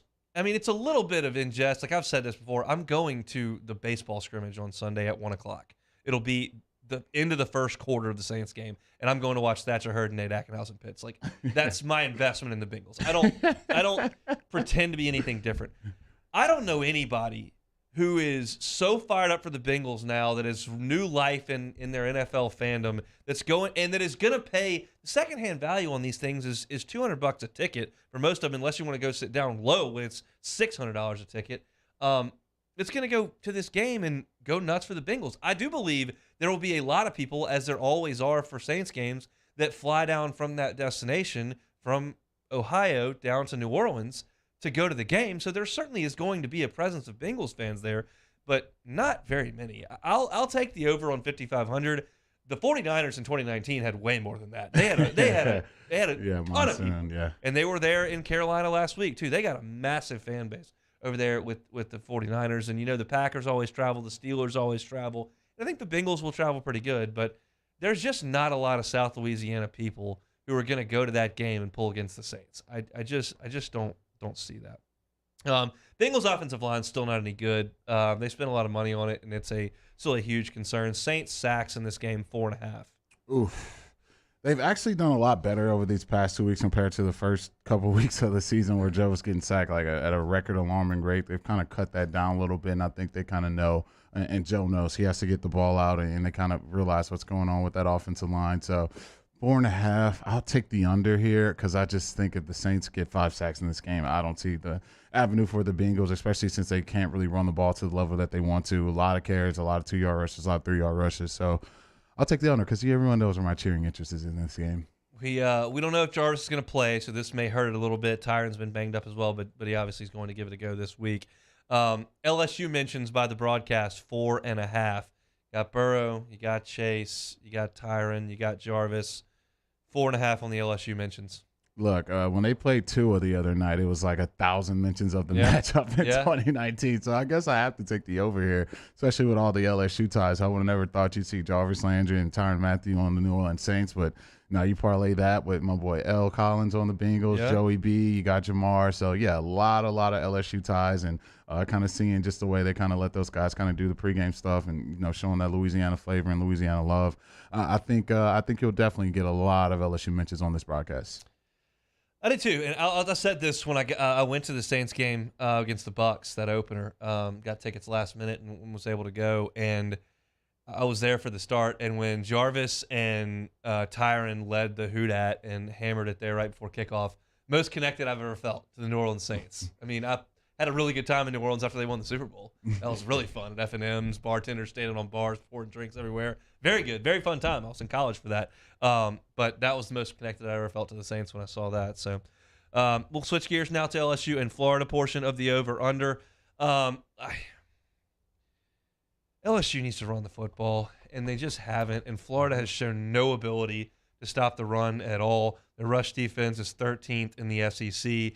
They give up the most 10-plus yard runs in the Southeastern Conference, 37 to this point in the season. LSU rushing yards in this game, and you can count Jaden Daniels as well, 160. Look, my boy Nick Delatorre said it the best, man. Not the greatest against the quarterback run, and for that reason alone, you didn't say not the quarterback. Yeah, so all rushing yards. Yeah, you got to tally that in there too. So yeah, I think they can definitely do that, especially when you mix in Jaden's ability to run the ball. I think the running backs have just been so inconsistent. Obviously, I think missing Goodwin, I think that's hurting his team a little bit. Yeah. He seemed like to be kind of the best runner that we've kind of seen to start this season, and like his ability to be a little more explosive in short areas, I think really helped this offensive line. And so missing him, I think hurts a bit. I would love to see, since he's out, why isn't kind of Emery taking those carries? But for the fact of Jaden's legs, I'll take the over 160. Look, this is the second coaching staff that has determined carries, and this is where John Emery is at this point. And there's still a part of me that's curious as to what he would be if he got 18 carries on Saturday. I don't know. I don't think the offensive line has shown that they're going to blow people off the ball and open up a bunch of holes, so maybe it's a moot point anyway, but I'm just curious to see what that would look like if it ever happened. Speaking of touches, Kayshawn touches 5.5. 5.5. Oh, man, this is probably the best one of the day. I know what they're going to – I want the coaches want. I know they want over 5. It's really if Jaden's going to give him those looks. Maybe they mix in some, jet sweep here. just because I need it to happen so bad. I'm going to take the over here. I just want him desperately to just have one of those breakout performances. I know there's a lot of people in the Bayou for a chat that's like, oh, Kayshawn's dropping the ball. He stinks. He won't go first round. He should have came back. He should stay home. It's like, guys, relax. Please relax. Like, he's a number 1 or number 2 receiver on every draft board. Like, he didn't fall off a cliff. Like, he's still very talented. So I would just love to see him, have one of those games. So I'll take the over here for Kayshawn. He does need to stop dropping the ball. Yeah, of course. That's got to happen. Anthony Richardson total yards in this game. I went back and forth on this one. It's so hard to come up with a number because of what he's done. So I'll go with 320 total rushing and passing. I'll take the over because that's gonna be trouble. Yeah, I'll take the over. It doesn't make me warm and fuzzy inside saying that, but I just think when he has these really, really bad performances, the next week it's normally just you get a guy that you just is a world beater. So last week he went for 111. Exactly. So does he stack up 2 111s in a row? I don't think so, especially at home in this time. I think he's got to really wake up for this LSU defense, unfortunate as that is. So I'll take the over there. If I'm wrong, I would love that to happen, but I'll take the over. Here's an important one. Profanities I use after the coin toss. 1.5. Over for sure. Well, it's not for sure because if Florida wins the coin toss, then it's not going to happen. But if we win the coin toss, it's going to hit the over. So Napier believes in the same Kelly strategy? No, Napier will defer, and then you have to take the ball, so it doesn't matter. Okay. So you're saying if Florida wins it, then I'll hit the under. But if we win it and we receive it, yep. Well, let's just answer it that way. I'm still taking the over. It's not going to be great. That's a more fair way for Vegas to frame it. It's the over. Your offense stinks, man. It's just not context. good. It's not putting a good unit out there. The crowd's going to be on fire. The odds of LSU's offense going out there in a packed stadium at night in the first drive when they're all full throat and going right down the field and getting 7 points is not very good. And then you're putting yourself in a position at the end of the half to get in trouble. I wish he could reconsider. If he wants to be aggressive and on the attack when we've got a first-round pick playing quarterback and the offense is a well-oiled machine, I'll live with it because you put your best unit out there. But, man, I know the analytics say if you get on there and score, you steal a possession, you're in good shape. But there's just more bad that can happen in terms of statistical probability than any good. So I hope that he reconsiders, but I don't have a ton of confidence that that's going to happen. All right, congrats to Alex Uve of Berwick. He won Week 6 in the 2022 Twin Peaks College Football Pick'em Contest, wins $50 in Twin Peaks gift cards. Don't forget to make your pick for Week 7 by 5 o'clock today.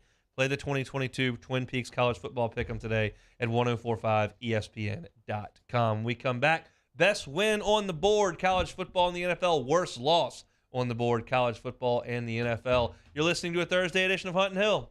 1045 ESPN Baton Rouge with Hunt and Hill. Reliable Roofing and Construction. Check them out online, reliableroofingbr.com. Yeah, so happy to tell you guys about Reliable Roofing, a family-run, owned, and operated residential roofing company. They've been in business since 2008 with over 30 years of roofing experience. $1,000 off this month. They're doing that for breast cancer awareness. No catch, no caveat, no requirement.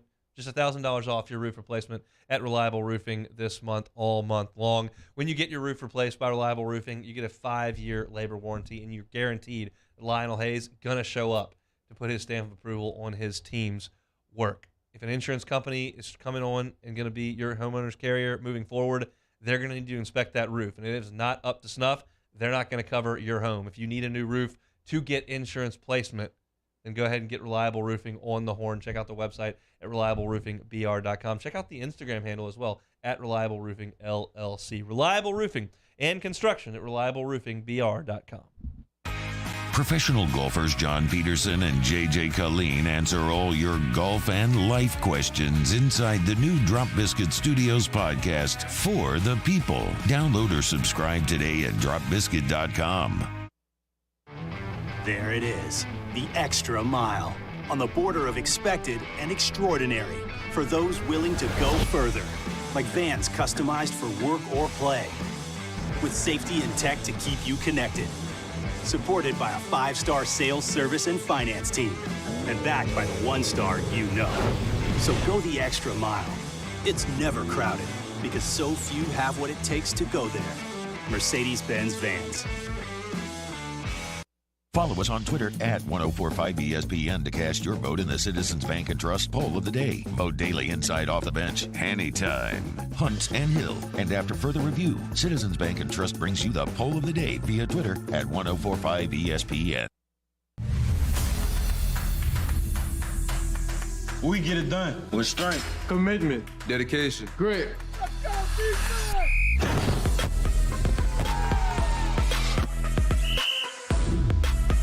We get it done With passion for our fans. and love for our community. We are the Tigers. We get it done. Let the values of the purple and gold be in your starting lineup this season. And as always, get it done. I've been doing business with Luba for 25 years. They're dependable, trustworthy. It's just the attention to detail with our clients. Our folks have years and years of experience. They're highly trained professionals, but many companies have that asset. What I'd like to think makes Luba a bit different is that we use those talents in a way that truly is dedicated to serving the needs of the folks who depend on us.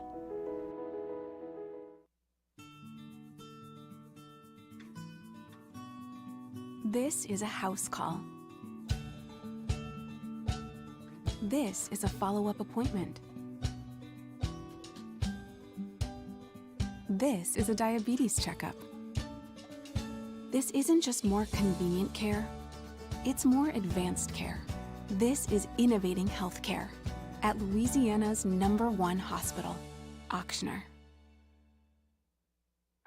Oh, hey, what's up? It's Big D and Bubba, 100.7 The Tiger Morning Show. We'd love for you to join us every weekday, 4 a.m. till 9 a.m. Yeah, everything you want in a show. Country music. We got laughs. We got celebrity in-studio guests. We just need you. Join us every weekday morning, 4 a.m. to 9 a.m., right where it all started. That's right. Louisiana's country station, 100.7 The Tiger. There's nothing better than tailgating, but it can be a lot of work. So why do it yourself when you don't have to? Let Revelry Sports and Entertainment set up your luxury tailgate on campus. Order what you want and just show up to party. Book your Matt Moscona inviting you to join us for Thursday's AFR, presented by the Aesthetic Medicine and Anti-Aging Clinics of Louisiana. Ryan Clark, Mike Triplett. We take a closer look at the Florida Gators. What to watch in your football weekend. It's all Thursday. 104.5 ESPN Baton Rouge.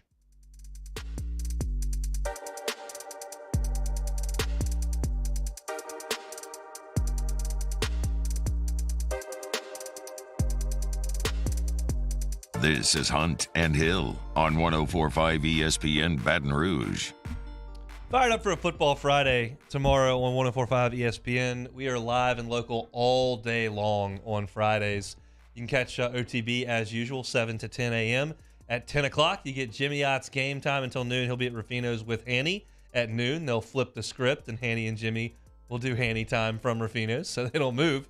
Comrex doesn't go anywhere. They just change shows since the two of those guys. So you get them from 10 to 1 o'clock. We're, of course, here from 1 to 3. We hand you off to Matt Moscona from 3 to 6 on After Further Review. Right after Matt's done, Cade Wasson and his cast of thousands have Louisiana Prep Preview. Brings you right into Catholic High football at 7 o'clock. When Catholic goes final, Louisiana Prep Scoreboard with you until midnight. So 7 a.m. to midnight right here. We are live and local on 104.5 ESPN. Love our Football Fridays. Very much looking forward to tomorrow's. Getting ready for LSU and Florida and the Saints and the Bengals. All right, Jeremy. It's a big week in college football. Massive, massive game. 6 games between ranked opponents. That's got to be among the most ever on a single weekend. We'll start with best win on the board in college football, and I think I could give a real case for Penn State at Michigan. Penn State's undefeated. The only ranked teams left on their schedule is Ohio State, who comes to Happy Valley. And I imagine that's going to be a whiteout, going to be pretty intense. And you've got a veteran quarterback. You've got a coach who has had his program up until the last 2 years at a really strong level, but they haven't climbed over the mountain. And there are very few college football programs that have the resources, have the ability to get talent, have the history and the fan base, and have the ability to climb the mountain, make the playoff, and make some noise. And I'm not telling you this Penn State team is going to do that or that I think they're going to do that. What I'm telling you is it's possible. It's not possible for Cal. It's not possible for Mississippi State. I don't think, unless I see it. Yeah. It's possible for Penn State. They could take a huge step forward against a Michigan team we think is really good because they've beaten the brakes off everybody, but they hadn't played anybody. Games in the Big House. I think if Penn State could win that game, it would be a massive win for those guys. Yeah, it'd be huge. It'd be huge for Penn State, and like you said, that avenue just gets so much easier for them to make the college football playoff. And I think for a team like that, you can't have any slip-ups. I think any loss, they're going to look for the SEC team with one loss. They're going to look for some of these other. Clemson even gets a loss. I think they would get in over Penn State. So if they can somehow find a way to, go into the Big House and get this win, they're going to be ranked super high after that, and then that slate for them gets super, super easy. For myself, I'm going to stay in the SEC, and I'm going to go with Alabama at Tennessee. If Tennessee can win this football game, talk about the hype train. It's gonna sweep the nation in so many ways because we've kind of known the dominance that Alabama's had over that program since God knows how long. It's just they have not been able to have the success that you need to have if they want to kind of accomplish the thing that Tennessee's known for in the late 90s and early 2000s. And so for them, I think if they can somehow win this game at home, you're going to see them jump up their ranks. I think you may be able to make a case they're the number one team in the country. So, I think for Tennessee, if they can beat Alabama, I think that's the best win in college football. I have a weird thing. We'll get to this tomorrow. Tennessee needs Bryce Young to play. And I'm always the guy that, I don't care who you beat, injuries. Alabama doesn't lose their national championship because Colt McCoy didn't play. But Tennessee needs Bryce Young to play and to beat him as an insurance policy in case they lose to Georgia. Mm-hmm. They can say, well, it only lost to Alabama. Put us in the 4 slot. Yep. Assuming Georgia wins the national championship, wins the SEC championship, or if Alabama knocks them off. So it's just they need skins on the wall. I'll tell you this. I said in the last segment that the weekend does not start on Thursday. I think the weekend started Tuesday afternoon in Knoxville. They're just you shut that place down. They hadn't had anything like this in 15 years, and they will be coming unglued in Knoxville this weekend. So look, I didn't like them last weekend, but Rocky Top, go Vols. See what you got. Worst loss on the board in college football. Fire away.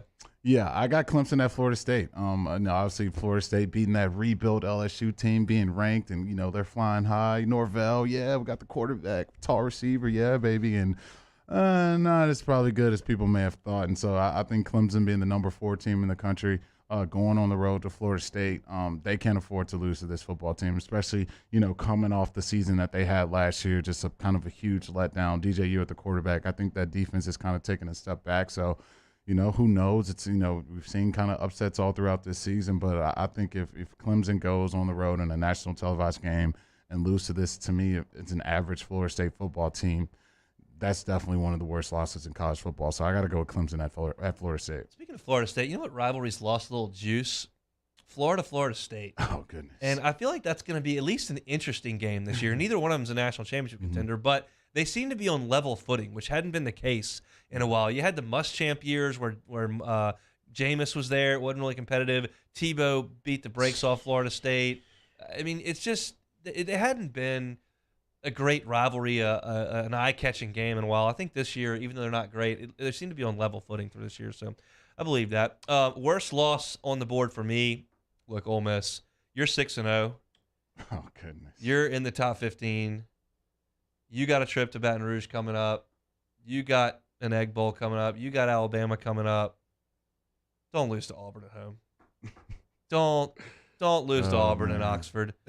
You want to make this season a lot more fun. You want to make your November really fun. Don't lose to Auburn. They're an eyelash away from changing coaches. You can't do that. No player interviews, man. That's a sad state of affairs. For those that missed it, Auburn is not allowing their players to speak to the media this week because every question after you got beat by 1,000 by Georgia would be, when's Brian Harsin getting fired? What are y'all going to do when he gets fired? Do you think he's going to get fired? Well, we're not talking to the media, so we'll fix that problem real quick. Shout out to the SID department at Auburn. All right, best win on the board in the NFL. These two teams, I think, are going to be jockeying for home field in the AFC. So for me, it's pretty simple. Bills, if they could go to Kansas City and win, exercise a couple of demons from last year, not all of them, not a playoff game, but exercise a couple of demons from last year and put yourself in position to have the tiebreaker there and potentially win and get home field. I think to go there would be massive. It'd be massive for the Chiefs as well, but a road win for the Bills especially would be huge. Yeah, I wouldn't get mad if anyone made a case for either one of these teams, for not MVP, but for best win of the week, because they both have MVP candidates at quarterback. But yeah, this is gonna be a big time football game. I think I do agree with you. The first time, I think the second time maybe Patrick Mahomes has not been favored at home, and so this is a big time spot for them. But I also agree it's a big time spot for the Bills, because when you're one of those teams who haven't won that Super Bowl, you haven't made that deep playoff run and got to a Super Bowl, these are the type of games that kind of shows the entire NFL world that, look, we're the real deal. You're gonna have to look out for us. We're probably gonna be hosting a second round or first round bye in the playoffs, and you're gonna have to come through Buffalo. So this definitely helps that avenue out for them. I'm going to stick with Dayball and the crew, the Ravens at the Giants. I think the Giants are a team that's kind of snuck up on a lot of people, especially this season with Danny Dimes at the quarterback position. I don't think anyone think he'd have one loss to this point. If they can beat Lamar Jackson at home, start their season off 5-1, I don't think anyone could have predicted that. So to me, that would be the best win in football if the Giants somehow beat the Ravens and start the season out in the way that no one thought they could possibly do. I still haven't bought on the Giants. Every time I listen to the analysts talk, and they're saying these Giants, they're pretty good. Like, and I can't. There's something stopping me from buying in because they've been so mediocre outside of 2 crazy Januaries that Eli had. But that would be a big one if they could go there and do that. For me, look, you're 2-3. You're the Super Bowl champs, Rams. Let me just tell you what's coming up after this one. Gauntlet. Versus the 49ers at home. Good luck blocking them. At the Bucks. Then you play a Cardinals team. Then you're at New Orleans. At the Chiefs. You still got to go to Lambeau in the middle of December. That ain't fun. It's going to be tough. I would not suggest, if I were advising the Rams on what to do, I would not lose to the Panthers at home. I would not lose to a team that just fired their coach in your own building before that came up. Just my advice to the champs. Yeah, this is the parity I talk about in the NFL. Okay, you want to be great and go win a Super Bowl? Guess what? We're going to give you the 32nd pick in the draft, and guess what? You're going to have to play every first-place team in your conference for the next season. And that's why it's so tough for teams to win back-to-back Super Bowls. If you haven't really seen it much, I think the Patriots may have been the last team to do that, early 2000s. So it's so hard to do. And then you got to deal with that Super Bowl hangover. It's just so hard when you're partying all the way up until May, winning a Super Bowl, and then it's we got a football game in a couple months here, and you got to turn that switch back on. So yeah, for the Rams, can't lose to the worst team in football, worst quarterback. I'm sorry, Taylor Shaw, worst quarterback in football. Hey, Carson Wentz plays tonight. A little respect on his name. At least his QBR isn't dead last in the entire league. Jeez, man, dude's thrown 1 touchdown. When I went through the rest of the Rams schedule, like, it literally made me uncomfortable to read out at Lambeau on December the 19th. Like, there's almost anywhere I'd rather be than at Lambeau Field on December the 19th. That just sounds terrible. And you got a bad offensive line, a quarterback who's going to be banged up by that point.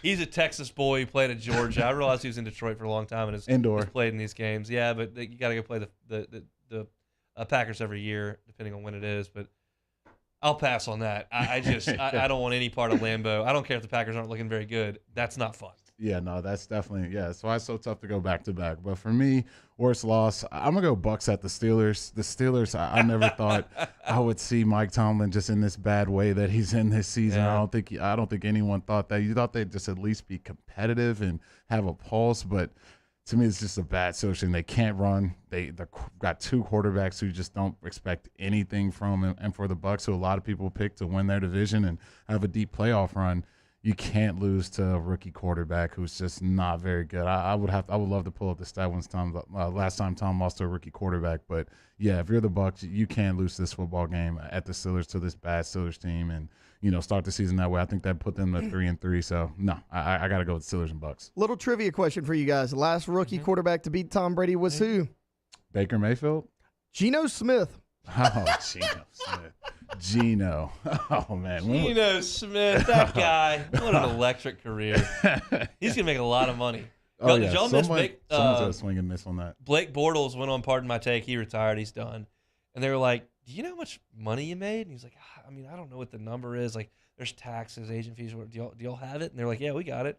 $47 million. He was like, Well, that's pretty good. It's like, yeah, that is pretty good. My favorite quote from Blake Bortles, like, hey, what would you probably be doing if you weren't a professional football player? Oh, I'd probably just, do construction and rip cigarettes every day. Like, that's Blake Bortles. Bortles never changed. I mean, the guy, he just is who he is. Florida boy, just loves to get on the water, rip some heaters, lung darts. The guy just is who he is. And he never, made that flip to, super serious, polished NFL quarterback. That's me. I'm Blake, and there's $47 million, and I'll just get on down the road and figure it out from here. And God bless him. That's the way you want to do it. I can't be mad at you. Not a bad gig at all. Had one good team, and they got all the way to the AFC Championship and didn't they have a 2-score lead in that game? They have 2-score lead in the fourth quarter. Oh, that's lost to the GOAT though. No shame in that. Happens. I follow a lot of Jags fans on Twitter because they're hilarious and they have ridiculous tailgates where they get way too drunk and make terrible decisions. And so I kind of keep my pulse on the Jags fan nation. One of them, every time they win, which is not very often, has champagne and cookies. Kind of an odd thing. Whatever. It's just, it's mindless waste of my time to follow these Jags fans on Twitter. But I do. They were really fired up for that run. Not usually though. They think they're pretty good now though. So keep our eye on that. We'll get you the whole NFL slate tomorrow in our tier list. Get you a whole slate of SEC games, our gambling picks tomorrow, and of course our final pick. But let's go for a timeout. Come back and close up a Thursday edition of Hunt and Hill.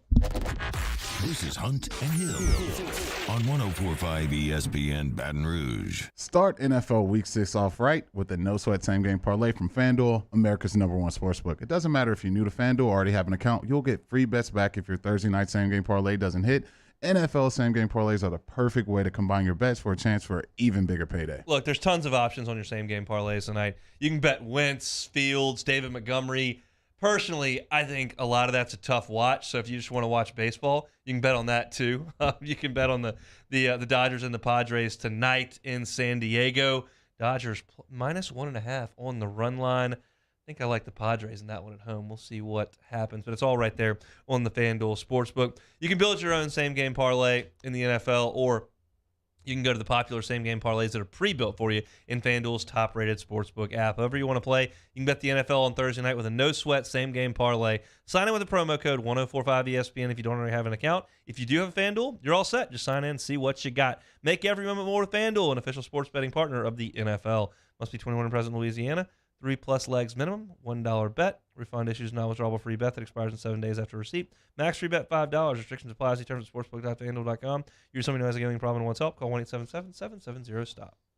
Our listeners fire off their opinions on the jimsfirearms.net hotline at 499-1045. Keep listening for your next chance to shoot us your thoughts with the jimsfirearms.net hotline on 104.5 ESPN Baton Rouge.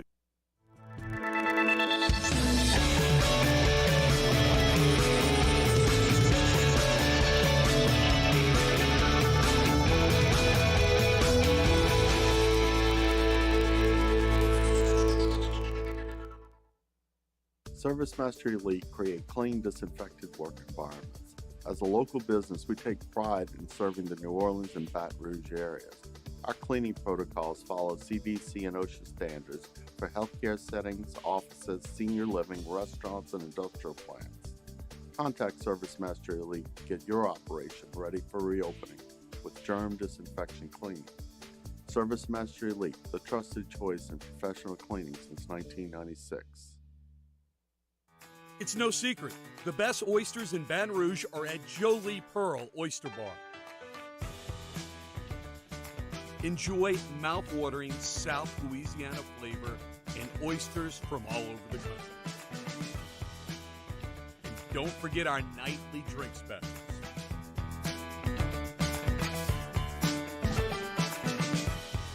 Jolie Pearl Oyster Bar, located in downtown Baton Rouge. This isn't just another day. It's so much more. Kelly's life was put on hold when her auctioneer primary care doctor discovered a rare blood disorder. Her doctor connected her to an auctioneer care team of cancer, heart, and kidney specialists. With multiple primary care locations around Baton Rouge, same-day appointments, and online scheduling, we're relentless about keeping you healthy. Auctioneer Baton Rouge, innovating healthcare for Kelly. Eli's always been into grilling. It took us a while to see it, but the signs were there. What are you doing, Eli? I knew grilling was my thing. I have been talking about it throughout my career. Happy with the results? I am. Got the new grill from barbecueguys.com. It performed great. My advice, as I always told my boys, do more of what you're born to do. Barbecue Guys, for those who were born to grill. You want cheese on your burger, Pops? I'll take a little cheese. Crime has serious consequences, but anyone can make a mistake. If you find yourself in trouble with the law, know that you have rights, and it's okay to demand them. The law offices of O.C. Brown are here to protect you and your rights. Felony or misdemeanor, DUI or drug charge. No matter what crime you're accused of, you still have rights. Let the law offices of O.C. Brown uphold them. Call 225-343-1111. Your law firm for a lifetime.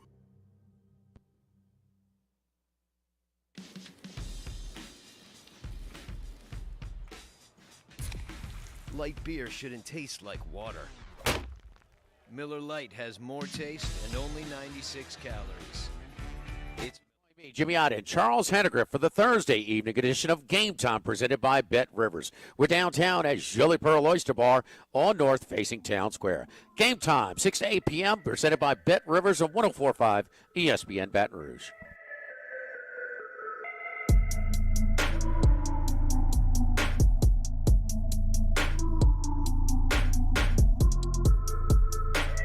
Hunt and Hill, 104.5 ESPN Baton Rouge. All right, had a big group chat debate in a personal group chat about if there are more Saints fans or LSU fans in the state of Louisiana. So I decided to make that the Citizens Bank poll question of the day. So we did. LSU, 85% of the votes say there are more LSU fans than Saints fans. I think that's the Baton Rouge glasses coming on in that one. Far more LSU fans follow our account than Saints fans do as well. I still think it's Saints fans, but look, I'm not going to be mad about it. Look, Tigers run that purple and gold runs deep in this state, man. Come on, we got listeners from everywhere. Go Tigers. All right, take it or leave it. It's Russell Westbrook. God, what a great player. What a team player. What an asset for the Lakers. He didn't seem to be in the greatest of spirits last night in a preseason game. They had a team huddle. They waved him to come on in. He said, "No, I'm good." Just avoided the team huddle that Pat Bev was trying to get going. All over social media, Russell, we benched in this season. Take it or leave it. I'll take that. I think you don't sign 3 point guards. Like, we're point guard overload right now. We go sign Dennis Schroeder. We got Kendrick Nunn. We got my boy Pat Bev in the crew. Like, the writing's on the wall for Russell. You kind of see him doing the things he's doing last night. He's literally playing dodgeball with another player from the other team and throwing the ball as hard as humanly possible at him in a preseason game. Like, what are we doing? Dodge. You can dodge a wrench, you can dodge a ball. Yeah, that's what Russell's doing right now. He's doing everything but making a 3-point shot. Movie guy. Yeah, of course you are. So, no, we're going to bench Russell by the end of this. This is not great. Never have the sour apple in the bunch, and that's what Russell's being right now. It's just He's bad. rotten to the core is what he is at this point. Yeah. All right, Zion Wilson. He seems to can't catch a break after suffering an ankle injury in last night's preseason game against Miami Heat. Taking an x-ray and listed came back as soreness. Nothing too serious about that one. Are you taking or leaving? Zion will finish this season healthy. I'll take it. Zion, healthy. He's going to play 75 games this year. I'll lock it in. I'm willing it to existence because I would like to go watch him play. But we'll see. If he gets hurt, I probably won't go down there. Adam Kramer, Bleacher Report, picked his locks of the week. Said one of the game is the Alabama-Tennessee game. Says it's a lock to go under the 66. Lock under 66. Bama, Tennessee. Take it or leave it. This is a tricky one because if Bryce Young's playing, I'm hammering the over on this one because it's going to be a barn burner. I nail that Alabama defense. Eli Ricks comes in for 5 snaps a game. But, look, Tennessee offense, look, you ain't seen nothing like that all season. And then with Bryce running the helm with that Alabama offense, I don't know how it goes under 66. So, but if Milroe plays, hammer that for sure. I'll hammer. Still no word on that. I guess there's not going to be any word on that until they go out there. Saban's not going to. Yeah, he's not going to give you a single thing. He may curse you out just for asking. So, yeah. Thanks, Nick. Great to see ya. Yeah, stay away from that question. But, yeah, Bryce plays. I'm hammering the over for that one. All right, last one here. After tonight's ALDS game was canceled for a heavy rainstorm sweeping the East Coast, the Yankees and Guardians will now have to play 4 games in 4 days, which may alter each team's pitching rotation. Are you taking or leaving? The major league should push games back to avoid this issue. I'll leave it. They play 4 games in 4 days all the time. And, just because TV stipulates it, they split things up and do whatever they're going to do. But they're big boys. They can handle it, and these teams have starting pitchers. They're just going to have to lean on them to get outs, and that's part of having the depth of a staff. You're top-heavy, might be a little hurt here. Guys seem to have reasonable depth, and they're going to have some big guns going here over the next couple of days. I know Cole just pitched, but looks like Bieber's ready to go here. So that should be a pretty good series. A lot of the baseball is really, really good. Astros are underway right now. Let's see if I can get a quick score on that before we slip off to break here. I can. It's 0-0 in that one. Bottom of the first inning. Astros 1.5-point choice in that one, the only baseball game of the day here. If you missed any of our show today, you can catch it on demand. 1045ESPN.com, always very good. Apple Podcast, always very good. Spotify, always very good. YouTube, always very good. If you are part of our YouTube listenership, throw us a like on your way out. We'd really very much appreciate that. Appreciate you all for hanging out in the Bayou Ford chat all day long today. If you missed the show, I'll recap it for you. Open things up, talking big, heavy on Florida statistically, what their offense and defense look like. Nick Delatorre was great. He's part of the On3 network. He covers the Florida Gators, has for a long time. We've been having Nick on for years, and he did a great job breaking down. Florida gave some injury updates on some key guys and what's made this team good and not so good in year one under Billy Napier. Luke Johnson was great in the first hour, as always, talking black and gold. Talked about how the Saints match up with this Bengals team and a couple of injury nuggets from Luke as well. We wrapped up talking about Dan Snyder in hour number one, who's in the news once again. We also played a couple games here in hour number two, over, under, and take it or leave it. Best win and worst loss on the board as well. Jimmy Yacht's Game Time coming to you from 6 to 8 this evening. Matt Moscona about to drive you home on After Further Review. Have a great Thursday. We're back for a Football Friday tomorrow. It's Hunt and Hill.